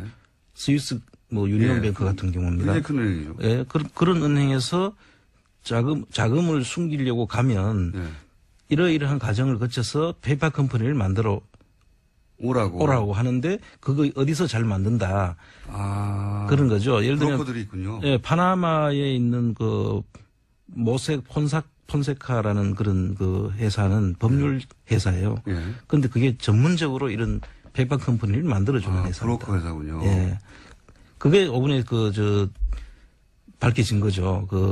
뉴스타파에서 ICIJ에서 판사 보도에 나온 그 내용들이 일부 밝혀진 겁니다. 그렇군요. 그러니까 그런 페이퍼 회사를 파나마의 전문 브로커를 통해서 만든 다음에 네. 그런 다음에 그 페이퍼 컴퍼니를 통해서 어쨌든 자금을 은닉하는 방식으로. 그렇습니다. 그래서 그거를 이집트 얘기는 뭡니까? 이집트는 이제 그러한 모색 폰세카는 아닌데 유럽에도 그런 회사들이 좀 있습니다. 독일에도 있고요. 네. 그 중에서 어디든 업자들이 있군요. 예, 다 있습니다. 그래서 그 회사에서 최순실 일가의 페이퍼 컴퍼니를 만들어준 사람이 있는데 그 사람하고 연계된 사람이 또 독일의 이태리에 있는 회사께 다시 독일에다 또 독일 지점을 만드는데 그 사람이 관여를 합니다. 그래서 그 관여한 사람을 내용을 보니까 그 이태리에서 돈이 들어와서 700억 정도를 이집트에다가 후라이팬 공장을 만든다고 하면서 후라이팬 공장. 이제 투자를 하고 그때 당시에 이집트에서는 산업통상부 장관격인 분이 나와서 기자회견에 참여도 하고 그러죠. 크게 그림을 그런데 실제로 이집트의 공장이 만드는 데는 한 50억에서 한 5억에서 한 30억 정도 수준이면 충분히 만들 수 있는 금액인데 한 700억이 그쪽으로 투자되는 걸로 그렇게 하면서 제3국을 이용한 자금 세탁 그런 구조가 있을 수 있습니다. 전문가의 영역이군요. 그러니까 5억 10억이면 될 일을 700억을 넣었다고 하고 나머지 그러면 690억 정도는 어디론가. 그렇습니다. 네. 훌륭하네요. 네. 그리고 또 그런 얘기도 잠깐 하신 적이 있어요. 뭐 아예 은행이 예를 들어 과거 동국권 같은데 네. 은행이 설립된 다음에 그 은행에서 뭔 일을 한 것 같은데 그 은행이 나중에 사라지고 뭐 이런 거. 이제 프레이저 보고서가 76년도에 작성이 된 보고서지 않습니까? 네. 1976년도인데 그 이후에 그럼 자금이 어디로 흘러갔을까를 네, 저희들이 네. 이제 추적을 하고 있는 중인데요. 그때 스위스 대표부가 네. 외환은행 프랑크푸르트 지점이 스위스 대표부를 네, 네, 만들죠. 네. 근데 그 프랑크푸르트 지점장이었던 분이 박근혜 씨의 그 이종 사촌 오빠 네네네. 그분이 이제 거기서 이제 스위스 지점장을 하면서 스위스 대표부를 만드는 시점이 그 시점입니다. 없던 대표부를 만들죠. 그렇습니다. 네. 그래서 그 대표부를 만들고 난 뒤에 또 이분이 외환은행장까지 하시고 퇴임을 하는데 퇴임하실 때 없어집니다. 그 대표부가. 본인만 했다는 얘기죠. 네. 그렇게 봐야 되겠죠. 네. 그래서 그 부분들이 2000년경인데요. 2000년경에 그게 없어지는 순간에 그럼 그 다음엔 또 어디로 갔을까? 네. 이제 저희들이 지금 이거는 어디까지나 추정하는 거죠. 예. 네. 그래서 그 부분을 추정하는데 국내 한 대기업의 회사가 헝가리 쪽에 은행을 사는 겁니다. 그 당시에. 은행을 샀다. 그런데 또 그게 2013년경 그 박근혜 정부가 들어서는 시점이죠. 그 시점에 또 그 헝가리의 그 로컬 기업에 팔리는 게 됩니다. 그래서 이런 부분에 대해서 저희들이 공교롭게도 겹쳐지는 부분에 대해서 물론 이것만 가지고 이런 생각을 하는 건 아니고 디테일이 있습니다. 네. 디테일이 있는데 이제 오늘은 큰 틀에서 사례만 말씀하는 거니까 그렇게 은행을 설립했다가 이 자금을 세탁하거나 하는 그런 방식도 쓰인 게 아닌가 하는 추정이 있다는 거고요. 예를 들어서 아까 말씀하신 페이퍼 컴퍼니 또는 은닉 재산에 관련된 정보들은 기본적으로 자비로 하시고 조사권이 없는데 그러면 여태까지는 이 내용들을 어떻게 파악해 오신 겁니까? 예, 지금 이 내용을 지금 저희들 파악하는 과정에서 이 가장 감사한 부분이 독일 교포 중에 몇 분이 생업을 포기하고 거의 여기에 미쳐가지고 저희들한테 계속 제보를 주고 계시는 분이 있고 저하고 계속 그 채널을 유지하면서 대화를 하고 있습니다. 그러니까 역시 그 현재 오래 사신 분들이 그 현재 사정이 가장 밝으니까. 그렇습니다. 그 기업을 설립하는 과정부터 폐업하면은 어떤 결과가 있는지 또 하는 데는 이름들이 어떻게 되는지와 그런 부분들을 다 아는 분들이죠. 독일의 절차를 정확하게 아는 분들이. 그렇죠. 네. 그래서 이런 분들의 헌신적인 도움이 있었고 또 독일에만 있는 그 머니하우스라는 제도가 있습니다. 네. 그 머니하우스 제도를 저희들이 100분 활용을 한 거죠. 제도입니까? 머니하우스라는 것은 기업이 설립이 되면 기업 설립을 해서 등기를 하게 되는데요. 그 등기소하고 연결이 돼 가지고 이게 사이트로 만들어져 있습니다. 그 언제 설립을 했고 언제 청산이 되고 그의 주주들은 몇 분이 있고. 우리도 그런 건 있지 않습니까? 그런데 저희들이 그 사이트가 없죠. 아, 그 정보를 공개한다, 아예? 네, 아예 공개를 해서 그 사이트에 들어가면 그걸 확인할 수가 있도록 되어 있습니다. 아, 우리처럼 이게 끊어지면 그 추적이 안 되는 게 아니라 독일 사이트에서는 계속 지속적으로 업데이트하기 때문에 확인해서 따라갈 수가 있군요. 그렇습니다. 지금도 언제 생겼는지 언제 없어졌는지를 다 볼 수 있고. 좋은 제도군요. 예. 그래서 저희들도 이런 제도들은 우리나라도 한번 도입해 볼 필요가 있다. 그러면 기업이 이름을 바꾸거나 세탁을 하거나 주인이 바꾸거나 해도 독일은 아주 쉽게 추적이 가능하다? 예, 추적이 가능합니다. 그 우리나라에는 이런 제도가 없는데 독일에는 최순실 씨가 아마 이걸 몰랐던 것 같아요. 몰랐거나 인터넷이 나오기 전에 시작한 수법이어서. 그렇죠. 네, 인터넷이 나오고 난 다음에 그게 아주 쉬워지면서 이게 이제 꼬리가 잡히기 시작하는 거 아닙니까? 그렇습니다. 안 그랬으면 일일이 그거 다 확인해 봤어야 될 거 아닙니까? 그렇죠. 불가능하죠. 사실상 불가능하죠. 네. 네. 인력으로는. 그렇습니다. 국가 단위에서 몰라도. 그리고 등기부 하나를 띄는데도 돈이 얼마나 듭니까? 불가능하죠. 네. 자비 탐정으로서는 불가능한 일이 인터넷 덕분에. 네. 그리고 이제 또 한 가지 저희가 다룰 부분은 뭐냐면, 이채선이 그러면 정유라로 옮겨지고 있는 거 아니냐. 그렇죠. 이런 의혹들이 또 일부 제기돼서 정유라 씨 돌아가면서. 이제 저희들이 그 최순실 씨와 박근혜 씨 간의 총장님? 예? 목소리를 조금 톤을 높여주세요. 네, 알겠습니다. 총장님의 목소리는 일정해가지고 아무리 내용이 재밌어도 곧 잠들 수 있는. 내용은 저는 재밌거든요, 아주. 예. 목소리를 조금만 올려주시고. 그렇겠습니다. 네, 예. 일부러 억지로 그렇게 해주십시오. 네. 이 두 분은 최순실, 박근혜 씨는 경제 공동체다. 뭐 또 일설에는 한 몸이다까지 네. 지금 이야기를 짐작하고 있지 않습니까? 그런데 이분들이 그 소생들을 보면 자식들을 보면 박근혜 씨는 자식이 없고 네. 최순실은 정유라가 유일한 자식으로 네. 돼 있죠. 그리고 이 정유라에 대해서 두 분이 들인 공을 보면 대단하죠. 거의 대단하죠. 그저 자식 단순한 자식으로 보기 어려울. 뭐 오히려 누구 자식인지도 모를 정도까지 왜 이렇게까지 하나는 의문들 많이 있죠. 의문들을 가지고 있죠. 사실은 결국 말 사주다가 다 들킨 거잖아요. 그렇죠. 이게. 이 사건도 네. 거기서 출발이 된 거고요. 네.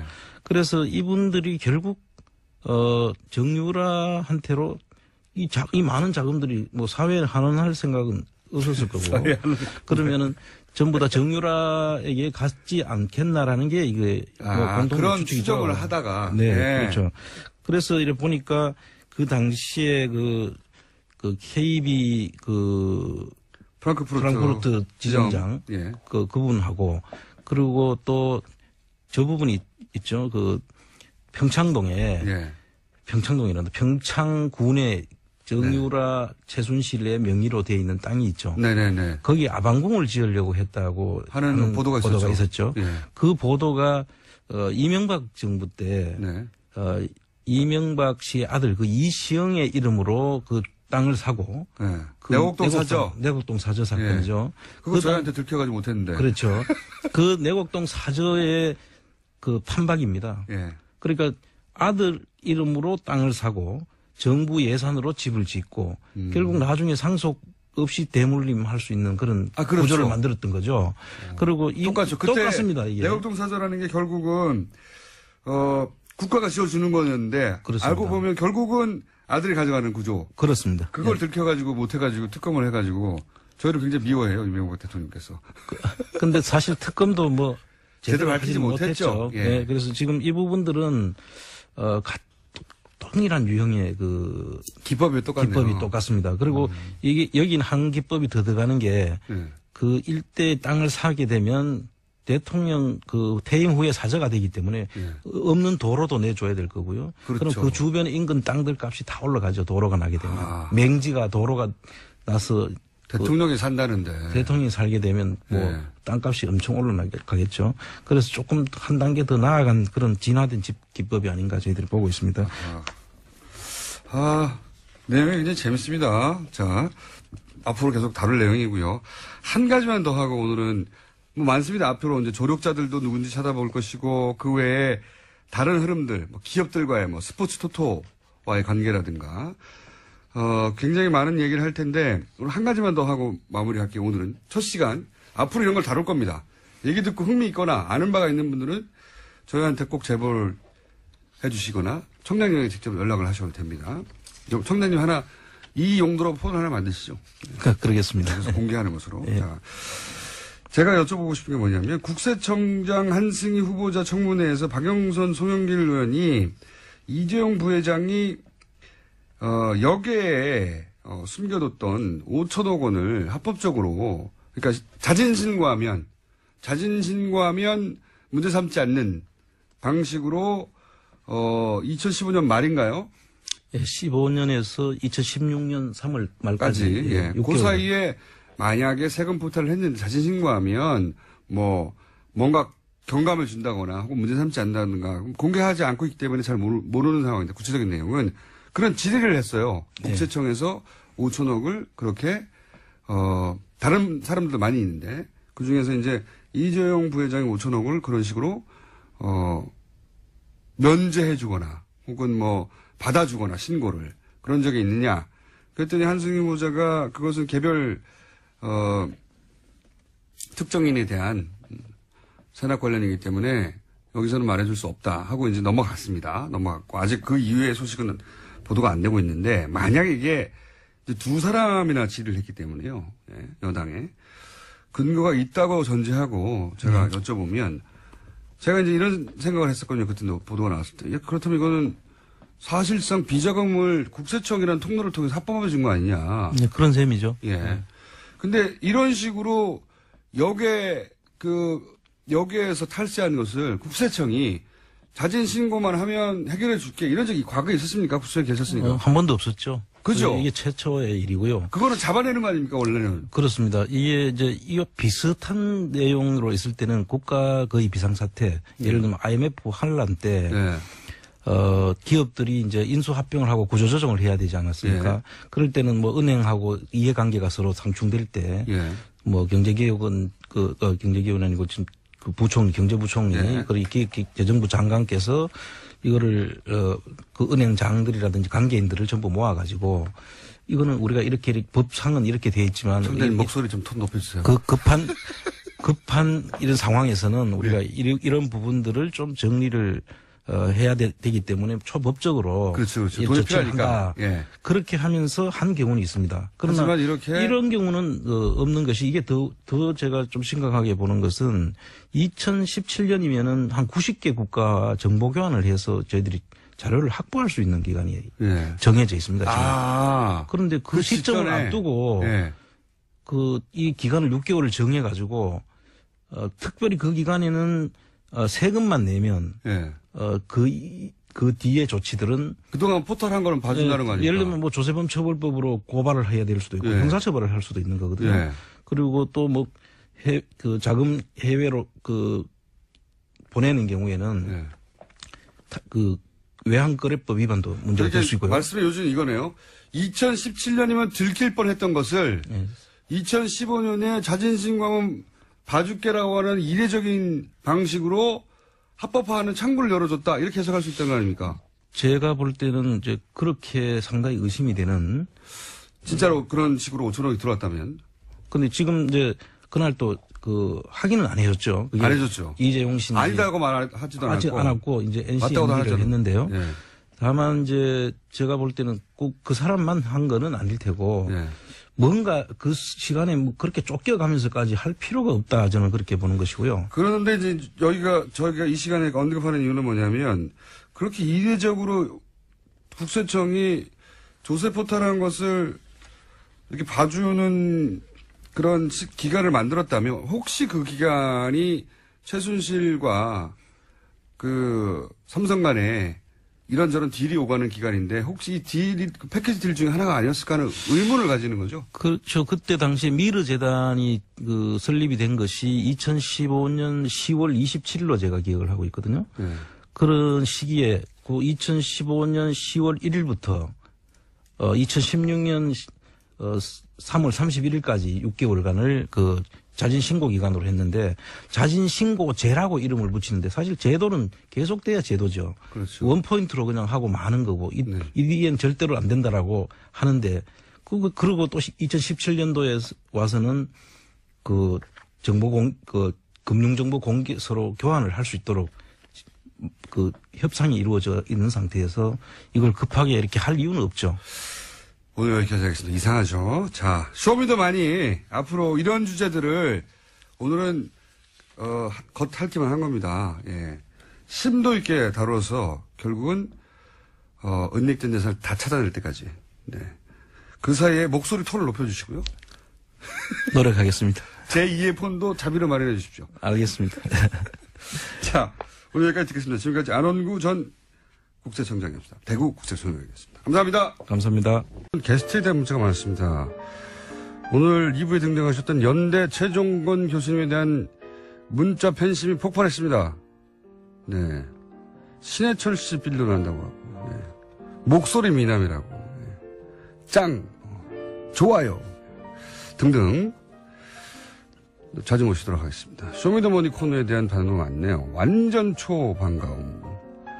특히 국세청 직원인데 응원합니다. 청장님이 계신 게 너무 자랑스럽습니다. 이런 문자도 왔고 후원 방법 좀 알려달라고 하시는데 네 모르겠습니다. 저도. 자, 불친절한 AS. 오늘은 대부분이 이 두 게스트에 대한 반응입니다. 그리고 해외 청취자들 전화 연결 안 하고 누가 멀리 듣나? 안민석 의원만 자꾸 연결하냐고. 미국인데. 미국 가깝지 않냐고. 미국도 꽤 멀죠. 이것은 저희가 한 달에 한 번씩 가장 멀리서 문자 보내주신 분 정해서 인터뷰할 테니까 기다려 주십시오. 여기까지 하겠습니다. 씨가 황교익 마칼렘스트. 오늘은 전화 연결입니다. 안녕하십니까? 예, 안녕하세요. 황교익입니다. 요즘 바람이 나셔서 스튜디오 안 나오시고 자꾸 지방으로 돌아다니시고. 그렇지 않습니다. 일이 좀 많아가지고요. 지금은 또 뭐 하십니까? 지난주에는 영화제 때문에 그러셨고. 예, 부산에 영화제 때문에 내려가 있었고요. 오늘은 알쓸신잡 오늘 촬영이 있어요. 그래서 지금 기차 타고 지방 가는 길입니다. 같이. 그러니까 겨우 다른 프로의 촬영 때문에 이 중요한 방송을 지금 빠지고 기차를 타신 거 아닙니까?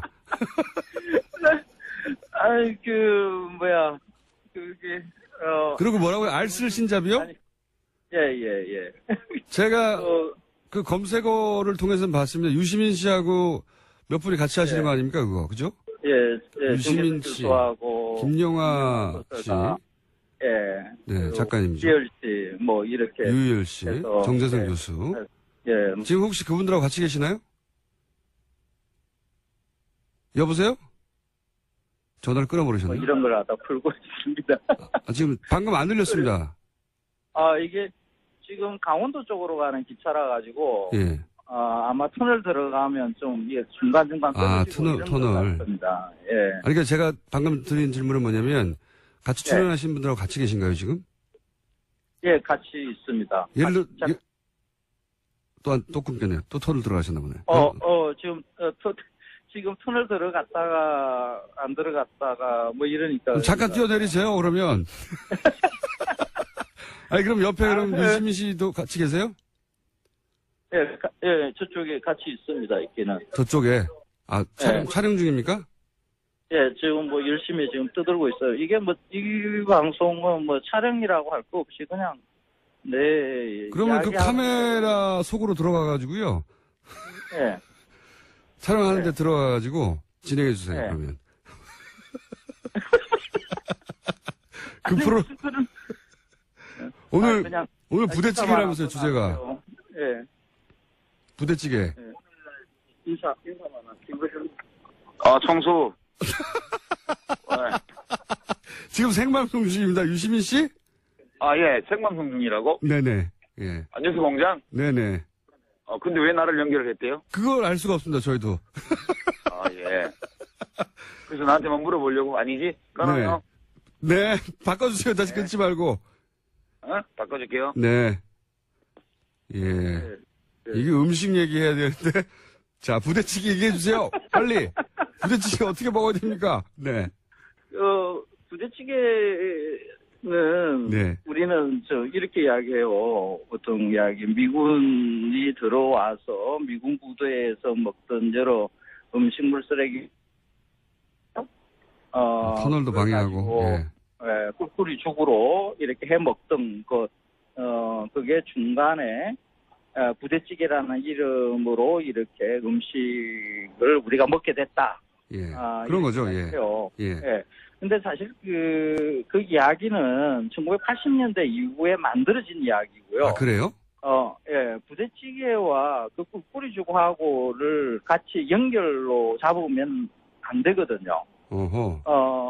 실제로 그 꿀꿀이죽이라는 음식이 있기는 있었어요. 예. 그러니까 미군 부대에서 나오는 음식물 쓰레기들을 가지고 끓여서 먹는 것에 대한 1950년대, 60년대의 그런 신문 기사들도 등장하거든요. 그것을 참아 먹지 못하는 그런 먹을 수 없는 음식을 먹는다는 그런 안타까움 같은 게 있습니다. 네. 그리고 60년대에는 보면 유엔탕이라는 이름으로 그런 음식에 뭐 시래기도 넣고 해서 이렇게 팔렸던 게 남대문 시장이나 이런 데에서 팔렸다라고 하는 그런 기록들도 있어요. 아, 그러니까 부대찌개라는 게 아무 뿌리 없이 그러니까 갑자기 쓰레기 모아서 먹기 시작한 했다는 것은 나중에 만들어진 스토리다. 아. 그렇죠. 근데 그 부대찌개, 우리가 먹는 그 부대찌개는 일종의 김치찌개의 일종이거든요. 그렇다고 봐야죠. 거기 다 들어가죠. 거기다가 이제 햄 소세지가 들어가는데, 이런 햄 소세지가 들어가는 이 부대찌개라는 형식은 뭐 미군 부대 근처에서 햄 소세지가 이제 공급이 되니까 그런 것으로 해서 먹는 일부가 있었기는 하지만은 이 부대찌개라는 게 외식 시장에서 크게 번창하는 게 1980년대입니다. 네. 이 1980년대에 이 햄과 소세지를 넉넉하게 공급하는 일이 만들어지거든요. 네. 그 이전만 하더라도 우리는 햄 소세지를 국내에서 생산을 하지 못했어요. 그런데 1984년, 85년 무렵에 국내에서 햄 소세지를 만드는 국산 햄 소세지가 시판이 됩니다. 예. 그런데 한국인의 음식 습관에서는 이 햄 소세지가 그렇게 적극적으로 받아들일만 하지 못하거든요. 빵을 주식으로 하고 있지도 않고 그것을 포크 나이프로 가지고 쓸고 빵 사이에 넣고 해서 이렇게 먹는 게 조금 어색하죠. 예. 그래서 소비가 그렇게 많이 안 돼요. 그래서 그 소비를 늘리기 위한 전략으로 부대찌개가 이렇게 등장하기 시작합니다. 그렇군요. 국산 햄 소세지를 이렇게 소비를 늘리기 위한 방식으로 한국인들이 다 좋아하는 그 찌개 아이템에다가 이 햄 소세지를 넣는 방식을, 그리고 이 부대찌개라는 게 그냥 엉뚱한 것이 아니라 그 한국 전쟁 이후에 우리의 서민들이 즐겨 먹어왔던 그 음식의 맥락 안에 있는 것이다라는 스토리를 이렇게 만든 거죠. 아, 이게 그러니까 결국은 또 업자발 판촉 전략으로 부대찌개의 신화에 탄생했군요. 네, 그렇다고 봐야 됩니다. 그래서 그런 게 한두 개가 아닌데 계속 이 코를 통해서 많이 밝혀지고 있는데. 그래서 늘 그 부대찌개에 대한 설명들을 할 때 예전에 그 한국 전쟁 직후에 먹었던 꿀꿀이죽 이 이야기부터 끄집어 나오는 게 그게 맞다. 사실 그게 좀 불편해요. 꿀꿀이죽 이야기하는 게. 꿀꿀이죽을 예전에 우리가 어쩔 수 없이 먹었던 그런 경험들이 있지만은 지금의 부대찌개와는 완전히 다른 음식이니까. 알겠습니다. 예, 구별해서 이야기하는. 알겠습니다. 구분을 해야 된다는 거 충분히 이해했고요. 시간이 다 됐습니다. 다 돼서. 예, 알겠습니다. 다 됐다고. 아니군요. 제가 책을 잘못 봤습니다. 오늘 엉망진창이네요. 예. 터널도 끊기고 막 유시민 씨 중간에 튀어나오고 유시민 씨한테 그런 식으로 튀어나오지 말라고 경고해 주시고요. 예. 자, 그러면은 꿀꿀이죽에서 유래됐다고 하는, 그리고 소위 말해서 부대찌개가 쓰레기 모아서 먹었다고 하는 것은 그 햄소세지를 처음 만들었던 업자들이 잘 안 팔리니까 판촉 전략으로 만드는 신화에 가깝다. 도시 전설에 가깝다. 맞습니다. 지금 우리가 햄소세지를 먹는 방식을 보면 아마 부대찌개로 먹는 게 가장 많을 겁니다. 그리고 그렇죠. 햄소세지 이런 돼지고기 가공품들을 우리가 많이 먹어야 되거든요. 예. 돼지고기 소비에서 이런 가공품들이 뭘 많이 먹어야만 이 돼지 전체를 다 소비하는 좀 합리적인 소비가 될 수 있거든요. 그래서 이런 방식의 부대찌개를 통해서라도 햄소세지를 많이 먹게 만드는 거, 이런 전략이 기업이 아니라 그 사회적인 측면에서 봤어도 긍정적이기도 해요. 그래서 그 이야기는 근원이 어디에 있다라는 것은 알고, 그렇다고 해서 이거는 무슨 전에 기업 활동에 의해서 우리가 입맛이 조작된 것이다 이렇게까지 생각할 것은 없고, 부대찌개 맛있잖아요. 꿀꿀이죽에 그러면 계속 등장하는 꿀꿀이죽의 유래는 뭡니까 혹시? 그 꿀꿀이죽은 그 말 그대로요. 거의 돼지나 먹을 만한 그런 돼지나 먹을 만한 그 미군 부대의 음식 쓰레기를 예. 그대로 가져와서 그냥 들통에 넣고 끓이는 거죠. 그렇군요. 그걸 예전에 진짜 먹고 살기 힘들 때 먹었다는 그것은 분명한 사실이고요. 그거 자체는 사실인데 예. 이렇게 연결할 일은 아니다. 그렇죠. 예. 이것은 엄연히 판촉 전략이었다. 그렇죠. 우리가 먹고 살만하기 시작하면서 먹었던 음식이다. 이렇게 생각하는 게 바르다고 봅니다. 알겠습니다. 알습 신자. 네, 오늘 예. 녹화 잘 안 되길 빌고요. 예. 다음 주에는 스튜디오에 직접 뵙겠습니다. 감사합니다. 그래요. 고맙습니다. 네, 황교안. 어제 우병우 전 민정수석의 공판에 출석한 장시호 씨는 최순실 지시로 김종 전 차관으로부터 서류를 받아 윤전추 전 행정관에게 전달한 직후 문체부 1차관이 교체됐다고 증언했습니다.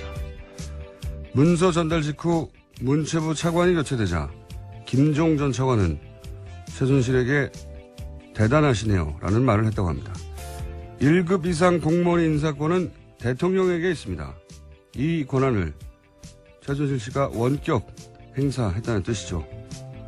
그 외에도 최순실의 독일 금고지기로 알려진 이상화 전 하나은행 본부장, 유재경 미얀마 대사, 서울대병원 서창원 원장, 관세청 관련 인사들, KT 광고 담당자들 등등 지금까지 정황이 드러난 인사들만 해도 분야를 가리지 않습니다. 법이나 윤리, 상식이나 불문율 그 어떤 브레이크도 없었습니다.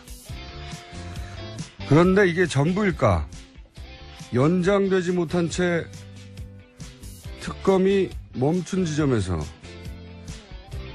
과연 얼마나 더 진도가 나갔는가? 우리 사회 최순실의 흔적은 다 밝혀진 것인가? 뉴스공장은 이 질문을 멈추지 않겠습니다. 김호준의 다짐이었습니다.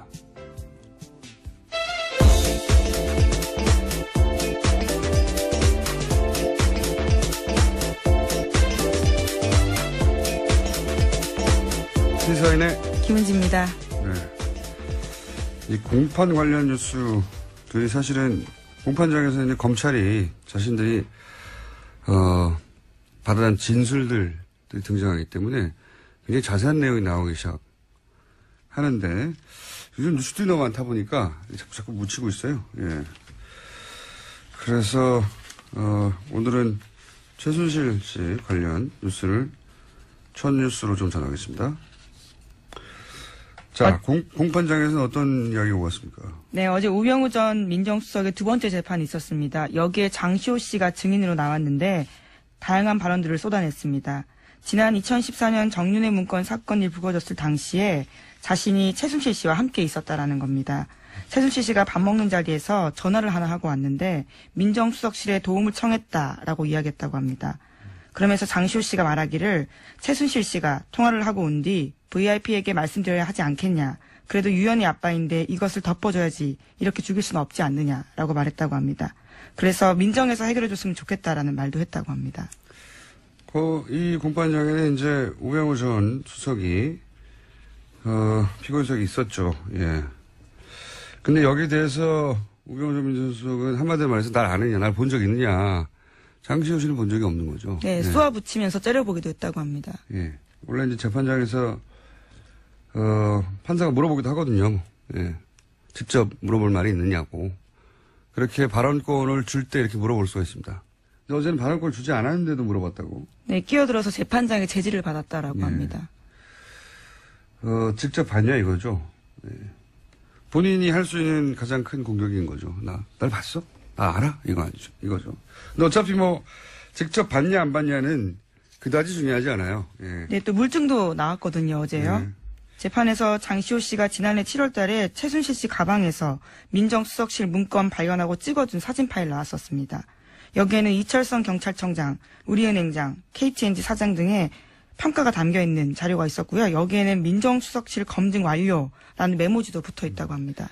민정에서 나온 문건에는 민정이라고 써 있어요. 예. 그래서 문서가 자기 혼자 갑니까? 최순실 씨가 민정수석실에 들어가서 이거 뜯어와서 가져왔나요? 책상 뜯고. 예. 문서가 나간 거죠. 근데 이제 저는 이거 보면서 무슨 생각이냐면 어제 법정 구속된 이영선 전 청와대 경호관.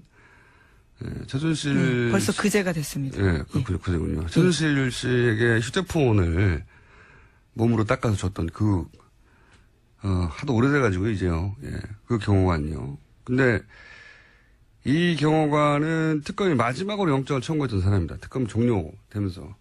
마지막으로 영장을 청구했는데 기각됐죠. 구속 사유가 안 된다고 이제 영장 판사가 판단한 건데, 근데 1심 상당성이 법정은 부족하다 그랬습니다. 그렇죠. 구속과 잘 필요는 뭐 있냐 이거죠. 한마디로 말해서. 근데 1심 법정은 법정에서 바로 구속시켜버렸어요. 그러니까 그 구속 영장을 기각시킨 판사가 이후에 이제 우병우 전 민정수석 공판을 보다 생각이 난 건데 다시 또 기각을 시켰고 정유라 영장도 기각을 시켰죠. 근데 이분이 고영태 영장은 발부를 했어요. 예, 권순우 판사. 주준희 기자는 이제 이런 기각들에 대해서 합리적 의심이 대상이 된다라고 보고 있는 거고, 뭐 정반대로 의혹이 없다. 판사가 법적인 판단을 했을 뿐이다. 이런 시각도 있죠. 근데 또 이런 시각도 추가적으로 있을 수 있다는 생각을 저는 어제 했어요. 뭐냐면, 우리가 너무 빨리 안일해진 게 아닌가. 예, 최순실 관련 의혹들은 다 털었고 재판만 이제 하면 되는 그런 수준으로 좀 나이브해진 게 아닌가 이런 생각을 저는 했는데 어제 장시호 씨가 이렇게 말했잖아요. 서류를 주고 차관 인사가 나니까 김정돈 차관이 대단하십니다라고 이제 대단하다고 생각하겠죠. 문서 준 즉시 최순실 씨가 차관이 바뀌었으니까요. 차관이 바뀌니까요. 1급 이상은 대통령만 할 수 있는 인사권한인데 최순실 찍으면 바뀌는 거 아닙니까? 그걸 눈앞에서 본 거죠. 대단합니다 하고 그리고 그 모습을 상상해보면 최순실 씨가 얼마나 흐뭇하고 내용은 며칠 동안 한 30번 이상 논평되고 막 하고 계속 했거든요. 공격적으로. 난리가 났었는데 당 지도부는 사전에 인지하지 못했다. 네, 하지만 당 논평으로요. 국민의당은 한 사람의 제보를 가지고 기자회견을 할 정도로 무모하지 않다. 이렇게 5월 7일 낸 적이 있거든요. 그렇죠. 예. 그러니까 앞뒤가 안 맞긴 한데 자, 현재까지는 그렇습니다. 다음 뉴스는요? 네, 어제 이유미 씨에 대한 구속영장 발부됐습니다. 법원은 이 씨의 범죄 사실이 충분히 소명됐고 사안이 중대해서 도주와 증거인멸의 우려가 있다고 밝혔습니다. 또 이준서 전 최고위원은 이미 피해자 신분으로 전환됐고 혐의도 이유미 씨와 같은 공직선거법상 허위사실 유포입니다. 그러니까요. 예. 근데 이제 이게 사전에 인지했는지 여부를 밝혀주는 내용은 현재까지는 아니에요. 예. 허위 사실 유포하는 거는 사실이기 때문에 예. 그래서 피의자가 된 것인지 아니면은 공모의 정황이 드러났는지는 지금 알 수가 없죠. 예. 어쨌든 그 카톡이 앞뒤가 안 맞는다는 얘기를 왜 아무도 안 하는지 잘난 척을 한번 하면서 다시 다음 뉴스를 다뤄봅시다. 네, 이준서 전 최고위원과 이유미 씨가 지난 주말에 안철수 전 대표 쪽과 접촉하려 한 정황이 포착됐다고 합니다. 이준서 전 최고위원은 실제로 안 전 대표를 만났다라고 하는데요. 두 사람은 지난 23일에 카카오톡 나누면서 이러한 대화를 했습니다. 이유미 씨가 안 전 대표와 직접 연락이 닿지 않느냐라고 이준서 전 최고위원에게 물었고요. 당시는 검찰 소환을 앞두고 당 안팎으로 이유미 씨가 구명을 할 때였습니다. 그리고 그 다음날 이준서 전 최고위원이 안철수 전 대표를 만났습니다. 그 자리에서 이 전 최고위원은 이유미 씨의 요청으로 안 전 대표를 5분간 독대했지만 고소고발 치아 문제만 이야기했다고 밝혔습니다. 독대에서 무슨 말을 했는지는 지금 본인들이 말하는 정도밖에 파악할 수가 없죠. 고소고발권 치어야 된다고. 여기서 제가 주목하는 대목은 이거예요. 안철수 전 대표와 연락하기 위해서 이준서 전 최고위원이 물어본 사람은 이유미 씨라는 겁니다. 네. 이 대목을 짚자는데, 당내에 많은 사람들이 있잖아요. 본인 최고위원이잖아요. 예. 다른 국회의원들이 아니라 이유미 씨한테 물었다는 거고, 이유미 씨가 안철수 전 대표 측과 가깝다는 걸 아는 거죠, 충분히. 예. 직접 연락되지 않느냐고 말할 정도로. 그렇게 생각할 수밖에 없는 게 이유미 씨의 이제 과거 이야기를 계속했지만, 좀 더 구체적으로 얘기하면 청춘 콘서트 때 실무자였어요. 청춘 콘서트 관련해서 전화를 해서 뭔가를 어레인지하려면 이유미 씨가 받았습니다. 당시에 청춘 콘서트 측에 연락했던 적이 있는 분들은 전화번호를 확인해 보세요. 이유미 씨 전화번호가 있습니다. 자, 가까웠다는 거죠. 자, 다음 뉴스는요. 네, 문재인 대통령은 어제 기내 간담회 가졌습니다. 거기서 2단계 북핵 해법을 다시 한번 강조했는데요. 핵 동결은 대화의 입구고 그 다음에 그 대화의 출구는 완전한 핵폐기다라고 밝혔습니다. 문 대통령은 북핵 동결 단계에서 검증이 확실히 되지 않으면 다음 단계로 넘어갈 수 없다고 강조했습니다. 네, 언론에서는 2단계 북핵 해법이라고 하는데 당연한 거 아닙니까? 그래서 저는 여기에 이렇게 거창한 이름을 붙일 것까지는 없다. 대화를 하고 나중에는 핵폐기까지 가겠다는 거니까 뉴스가 아니라고 봅니다. 네, 다음 뉴스는요. 네, 그리고 또 기자간담회에서 한 이야기들이 또 화제가 된 게 있는데요. 연차 휴가 계획 밝혔습니다. 휴가를 언제 간다라는 계획을 세울 수는 없는데 그러나 저는 휴가를 다 사용할 계획입니다라고 이야기했는데요. 대통령의 연차 휴가는 21일입니다. 현재 하루 썼기 때문에 20일 남아 있습니다. 네, 별개다 뉴스가 되네요. 네. 자, 연차액을 다 사용할 계획입니다. 뉴스였고요. 다음 뉴스는요. 네, 문재인 대통령의 첫 방미 일정으로 나선 장진호 전투 기념비 방문이 미국 해병대와 한국전 참전 용사들로부터 뜨거운 반응을 얻고 있습니다. 미 해병대가 페이스북을 통해서 생중계한 문 대통령의 방미 영상에 댓글이 2,300개가 넘게 달렸습니다. 이건 저도 페이스북에 들어봤는데 제가 이제 인문학 정보라고 몇 차례 상징을 잘 다룬다고 했는데 굉장히 상징적인 장소거든요. 뭐 유명한 것도 아니에요. 예. 근데 이제 미군 해병대 입장에서는 해병대 역사에 가장 많은 인원이 한 전투에서 사망했고 그리고 나서는 가장 많은 인원을 또 피난민들을 구출한 작전에 이어지기도 하니까 상징적인 장소예요. 근데 미국이 좋아하는 코드들이 다 있잖아요. 이런 거 참 잘 다뤄요. 그러니까 크게 패전하고 긴박하게 퇴각하다가 엄청난 피난민들을 구출하고 근데 그 피난민의 자손이 성장해서 대통령이 되고 미국에 돌아와서 자신의 부모를 구한 해병대 그 작전을 기리는 기념비 앞에 쓰고 뭐 이런 연설하고 이게 헐리우드 영화가 잘 써먹는 스토리라인 아닙니까? 미국인들이 굉장히 좋아하는 스토리라인 코드들이 실사판으로 나온 건데 하여튼 누군지 모르겠는데 청와대에서 아주 선수가 있어요. 제가 보기에는. 예. 잘 다룹니다. 이런 건. 그래서 실제 화제가 됐어요. 보니까. 그 화제라는 이야기를 듣고 찾아가 봤더니 페이스북이 미 해병대 페이스북을 누가 보겠습니까? 미 해병대로 보는 거예요. 그냥. 근데 어제는 북적북적 난리가 났더군요. 자. 네, 조회수도 굉장히 많고요. 대부분 미국인들이 그걸 남겼어요. 네, 영어로 댓글이 달려 있습니다. 영어로 남겼다고 다 미국인은 아니죠. 우리도 영어 이름도 알잖아요. 영어 이름이더라고요. 들어가서 봤는데요. 엄청 많이 다닐 리가 맞습니다. 자, 다음 뉴스는요? 네, 문재인 대통령은 미 상원과 하원 지도부를 잇따라 만나서 한미동맹의 중요성을 설명했습니다. 또 사드 문제에 대해서도 이야기를 했는데요. 전 정부의 합의라고 해서 결코 그럼 제가 여기까지 와서 거기 뭐 딴짓 하겠습니까? 간담회에서는 어떤 이야기가 오갔습니까? 그 공장장이 그 말씀에 좀 묘한 뉘앙스가 느껴져요.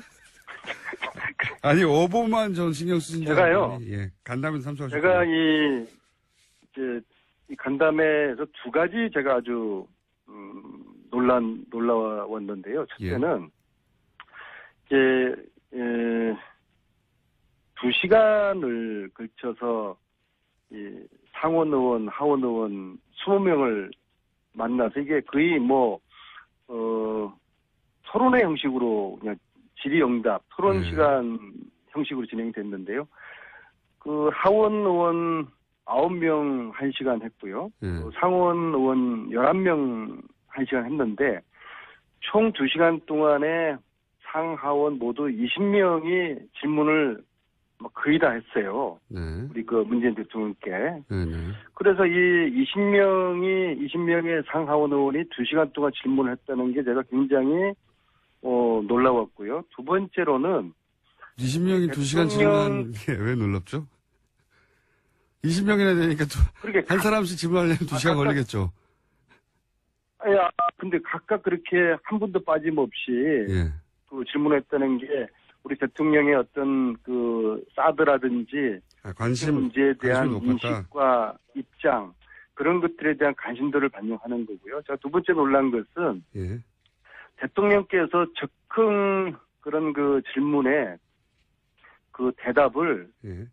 너무나 아주 그 훌륭하게 잘 그 대응을 하셨어요. 예를 들면 사드 같은 경우에는 형식적 절차에 대한 중요성을 말씀하시면서 의원들을 우리 입장에서 설득을 했고요. 또 의원들이 상당히 수긍하는 고개도 끄덕끄덕하고 그리고 북핵 문제 같은 경우에는 미국이 지금 그동안 일관되게 주장하는 선폐기 주장하고는 또 우리의 입장이 조금 다른 게 있거든요. 또 이제 우리의 입장을 이야기를 또 충분히 했고 전체적으로 한미 동맹을 존중하고 중시하면서도 또 우리 대한민국의 입장을 또 당당하게 할 말을 다 하는 그런 질의응답을 2시간 동안 대통령이 잘 대처하시는 거 보고서 저는 굉장히 놀랐어요.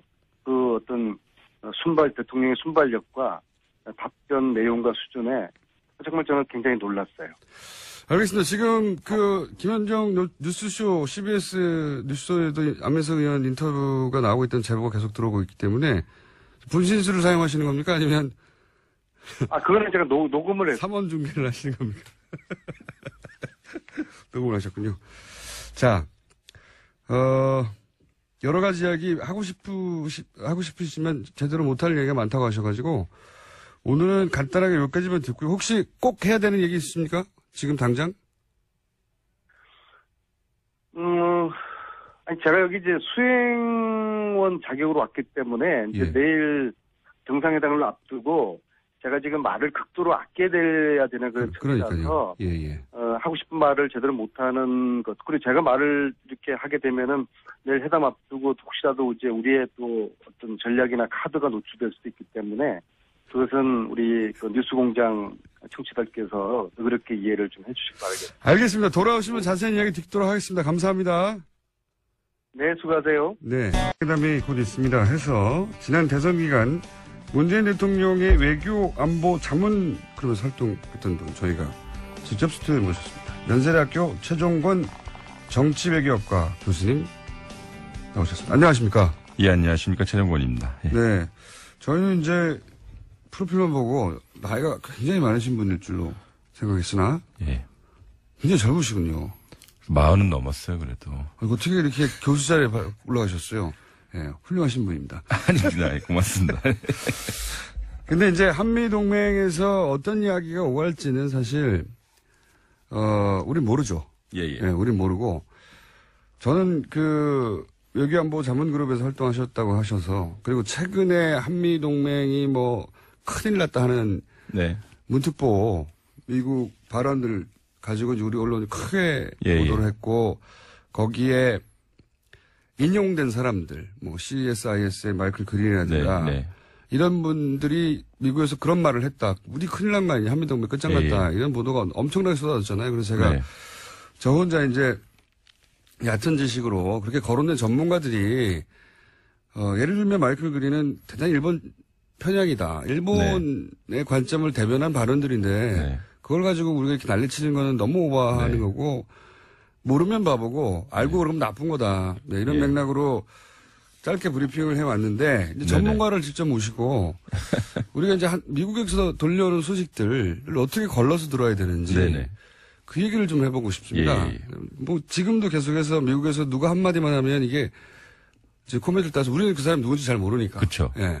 마치 한국에 대해서 너무나 잘 아는 어떤 사람이 한국의 정책을 이 사람 말대로 결정할 것만 같은 사람이 이런 말을 했다고 한두 줄 보도하면서 막 난리가 나거든요. 자, 전문가로서 그게 그럴 일이 아니다라는 걸 좀 설명해 주십시오. 예. 일단은 미국이 상당히 큰 나라잖아요. 50개 주인데. 주도 50개나 있습니다. 예. 로스앤젤레스에서 있는 미국 사람하고요. 워싱턴 DC 수도에 있는 미국 사람하고 다른데 통상 우리가 가볍게 여기지 않겠다고 여러 차례 공언해 왔다고 이야기했습니다. 그러나 문재인 대통령은 한국이 미국과 같은 민주주의 국가이기 때문에 민주적 절차적 정당성은 꼭 필요하다라고 강조했는데요. 또 괌기지 사드 배치 시 환경 영향 평가 실시했던 것도 언급했다고 합니다. 이런 기본적인 논리를 세우고 간 거죠. 예. 사실, 여기다가 할 말은 없잖아요. 예. 한국도 미국처럼 민주국가여서 절차가 필요하다는데 뭐라고 합니까? 예. 기본 입장은 당연한 거라고 저는 봅니다. 자, 다음 뉴스는요. 이명박 전 대통령이 어제 박근혜 전 대통령이 잘했으면 참 좋았을 텐데 박 전 대통령 때문에 보수가 큰일 났다. 다 없어져 버렸다라고 말했다고 합니다. 요거는 좀 번역을 해야 돼요. 보수가 큰일 났다가 아니라 본인이 큰일 났다로.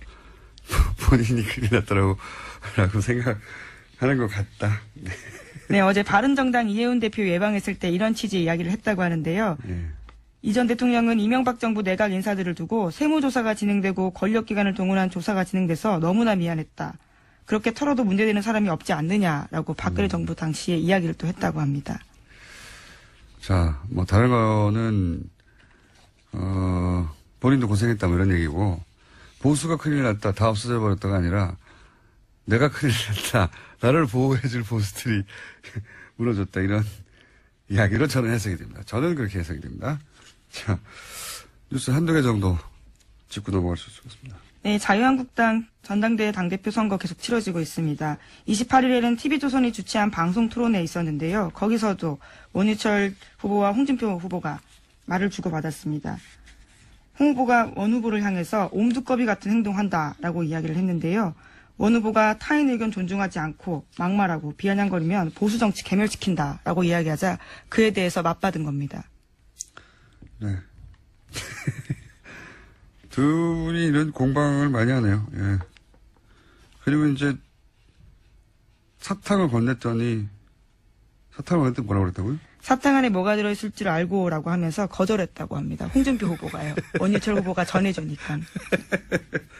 사탕 하나 드시죠? 라고 이제 제스처를 했더니 거기 뭐가 들은 줄 알고. 예. 네, 목이 좋다면서 건넸는데요. 의심의 눈빛을 보냈다는 거죠. 실제 의심이 했겠어요. 그냥 대받아 친 거죠, 그렇게. 예. 재밌는 설정입니다. 자, 여기까지 하겠습니다. 시사인의 김은지였습니다. 감사합니다. 현재 대통령과 함께 미국을 방문하고 있는 더불어민주당 안민석 의원 저희가 잠시 연결해 보겠습니다. 의원님? 네, 공장장님. 네, 거기서 주로 어떤 활동하셨습니까? 구체적으로 말씀드린 거는 뭐 좀 곤란하지만요. 저는 지금 이제 공식적으로는 특별 수행원 자격으로 대통령을 지금 함께 하고 있고요. 네. 구체적으로 밝힐 수 있는 부분만 밝혀주십시오. 네, 그렇죠. 어보를 대통령 2일날 귀국하실 때 전용 비행기에 예. 문정왕후 어보와 편종 어보 두 가지 어보가 있어요. 네. 이 두 과 어보를 전용 비행기에 귀국할 때 함께 태우기 위해서 지금 마지막 절차를 진행 중에 있습니다. 그러니까 돌아오실 때는 어버와 함께 돌아오시는 거죠? 네, 그렇게 해야죠. 예. 그것 때문에 가셨는데 그걸 못하시면은 혼나십니다. 돌아오시면 그거 없이.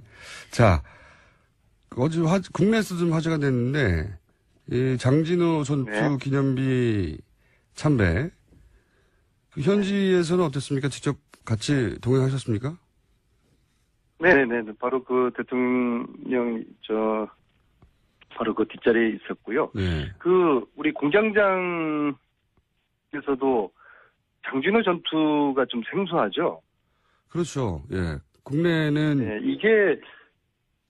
이게 잘 알려지지 않은 전투인데 이게 어마어마했더라고요. 그러니까 함흥철수를 통해서 우리 피난민들 10만 명을 이제 그제도로 날랐지 않습니까? 네. 근데 함흥철수가 가능하게 했던 전투가 바로 장진호 전투를 통해서 네네. 함흥철수할 수 있는 그 환경을 조성을 했으니까 굉장히 중요한 전투죠. 그리고 이제 대통령의 첫 외교 순방의 첫 공식 행사였으니까 의미가. 근데 제가 궁금한 것은 의미가 깊었을 텐데 현지에서는 직접 우리가 못 봤으니까요.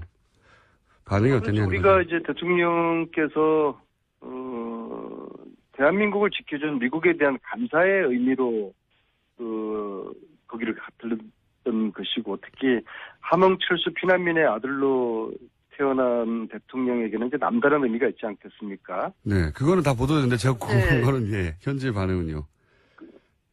근데 이게 현지에서 굉장히 고마워하고 특히 이제 장진호 이 추모공원이 지난달에 완공이 되었어요. 예. 그래서 이 대통령 방미와 함께 이런 행사를 하고 첫 번째 방문 코스로 갔다는 것이 여러 가지로 이제 의미가 있고, 그리고 자신들의 그런 희생과 헌신을 감사를 표시해준 대통령에게 현지의 그 참전 용사들, 그 가족들이 굉장히 감격해하고 이제 고마워했습니다. 알겠습니다. 네. 자, 간담회, 미 의회 지도부 간담회에도 참석하셨습니까? 뿌듯하게 웃었을까, 그 앞에서 생각을 할 수 있는데, 상상해 볼 수 있죠. 그래서 저는 최순실 이런 일이 반복됐을 거 아닙니까? 일종의 권력 중독이지 않았을까. 누구든지 자기가 말하면 날릴 수 있고, 혹은 임명할 수 있고. 그런데 그로 인해서 책임을 아무것도 질 필요가 없어요.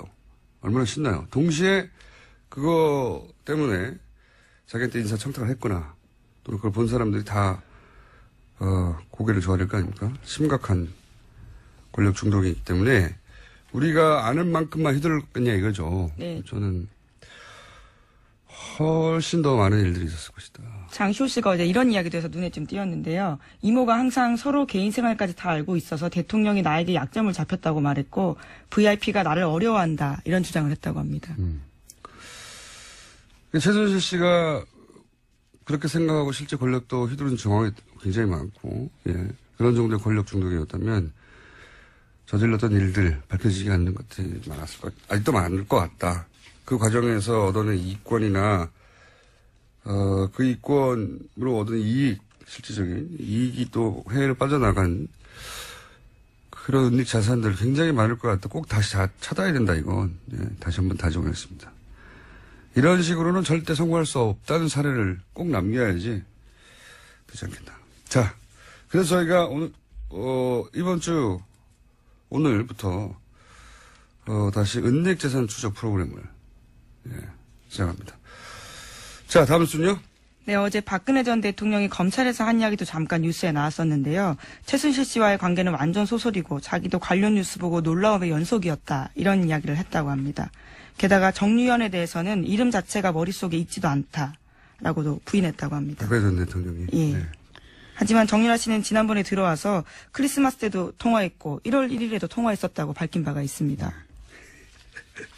누군지 모르고 통화했나 보죠. 이름 자체가 머리에 없다는 거 보니까. 모든 걸 다 부인하니까요. 자, 다음 순요. 네, 국민의당 관련된 소식입니다. 이유미 씨와 이준서 전 국민의당 최고위원이 대선 하루 전인 5월 8일 나눈 카카오톡 내용이 공개됐습니다.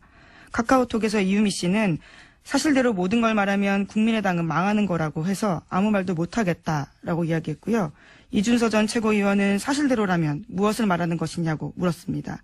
그러자 이유미 씨는 개인 간에 가볍게 나눈 대화다라면서 판슨스 스쿨 동료와의 이야기를 이런 식으로 평가했습니다. 저는 이제 어제도 말씀드렸지만 이 카톡은 고소고발 상태에서 증거가 될 수 있다는 걸 둘 다 인지한 상태의 대화다. 그러니까 그냥 그대로 보면 안 되고 그걸 염두에 두고 봐야 된다. 이제 이유미 씨는 나는 사실대로 말하자고 했다는 알리바이를 남기는 문자일 수도 있고요. 예, 단순히 걱정이 아니라. 걱정이 있다 하더라도 동시에 알리바이를 남깁니다. 윤서 씨는 나는 아무것도 모른다는 알리바이를 남기기 위한 문자. 왜냐하면 이게 곧 공개될 수도 있다고 생각하면서 문자를 하는 거라는 거예요. 예, 당시 이미 고소고발이 되어 있던 상태였습니다. 그리고 실제 이 대화가 좀 말이 안 되는 부분이 있어요. 왜 그러냐면 이제 이유미 씨가 사실대로 모든 걸 말하면 국민의당은 망하는 거라고 하셔서 아무 말도 못 하겠어요. 이렇게 얘기했단 말이죠. 이 말은 그 이전에 여러 차례 사실대로 말해야 하는 거 아니냐. 그 사실이 무엇인지는 제쳐두고라도 그런 얘기를 주고받았다는 얘기죠, 서로. 그런데 여기서 이준서 씨의 대답은 마치 처음 듣는다는 듯이 무슨 말이냐고 되묻거든요. 대화가 어색해요. 그렇잖아요? 이 앞에 이미 모든 걸 말하면 망하는 거라고 하셔서 아무 말도 못하고 있다라고 자기 처지를 호소하고 있는데 이준수 씨의 거기에 대한 대답은 무엇을 말하는 거냐고. 이렇게 대문단 말이죠. 처음 듣는 듯이. 이 대사 자체가 이 카톡이 앞으로 공개될 수 있다는 걸 염두에 둔 대사라는 거죠. 처음 들은 얘기가 아닌 처음 들은 것처럼 하잖아요. 예. 자, 앞뒤가 안 맞는 대사입니다. 서로. 관련해서 뉴스가 좀 많죠? 예. 네, 국민의당이 관련 폭로를 하기 4일 전인 5월 1일에 이준서 전 최고위원이 또 관련된 내용들을 박지원 당시 대표에게 보냈다고 합니다. 이 전 최고위원은 박 전 대표의 전화기 2대 중 한 대에다가 관련된 화면을 보냈고 통화까지 시도했는데요. 통화는 되지 않았고 재차 메시지를 보냈다라고 합니다. 하지만 박지원 전 대표는 이런 내용은 실제로 보고받지 못했다라고 당 진상조사단에 진술했다고 합니다. 그러니까 이제 당과 연결된 고리들은 없다. 예, 직접 당 최고 지도부하고 연결된 고리는 없다는 얘기인 거죠. 예. 본인 휴대폰이 하도 폭탄 문자가 많이 와서 놓고 다녔다는 거잖아요. 2개가 다른 있었는데. 폰을 썼다라는 다른 폰을 취지 이야기인데요. 어쨌거나 한 핸드폰에 메시지가 들어갔다라는 건 사실이라는 거죠. 예, 그럼 비서관이 확인을 했지만 예. 뭐 이 정도 중요하면은 따로 전달하겠지 하고 전달 안 했다는 거고요. 예. 이럴 수도 있습니다. 뭐 실제 이런 일이 있을 수도 있죠. 또는 유선으로 전달했을 수도 있고요. 예. 근데 여기서 중요한 건 어쨌든 당과 연결된 고리는 없다. 이것이 이제 당의 입장인 거죠. 현재까지. 예. 예, 하지만 당 진상조사단에서는 관련된 내용이 삭제됐는지 여부는 분석하지 않았다라고 밝히고 있습니다. 분석할 수가 없겠죠. 네.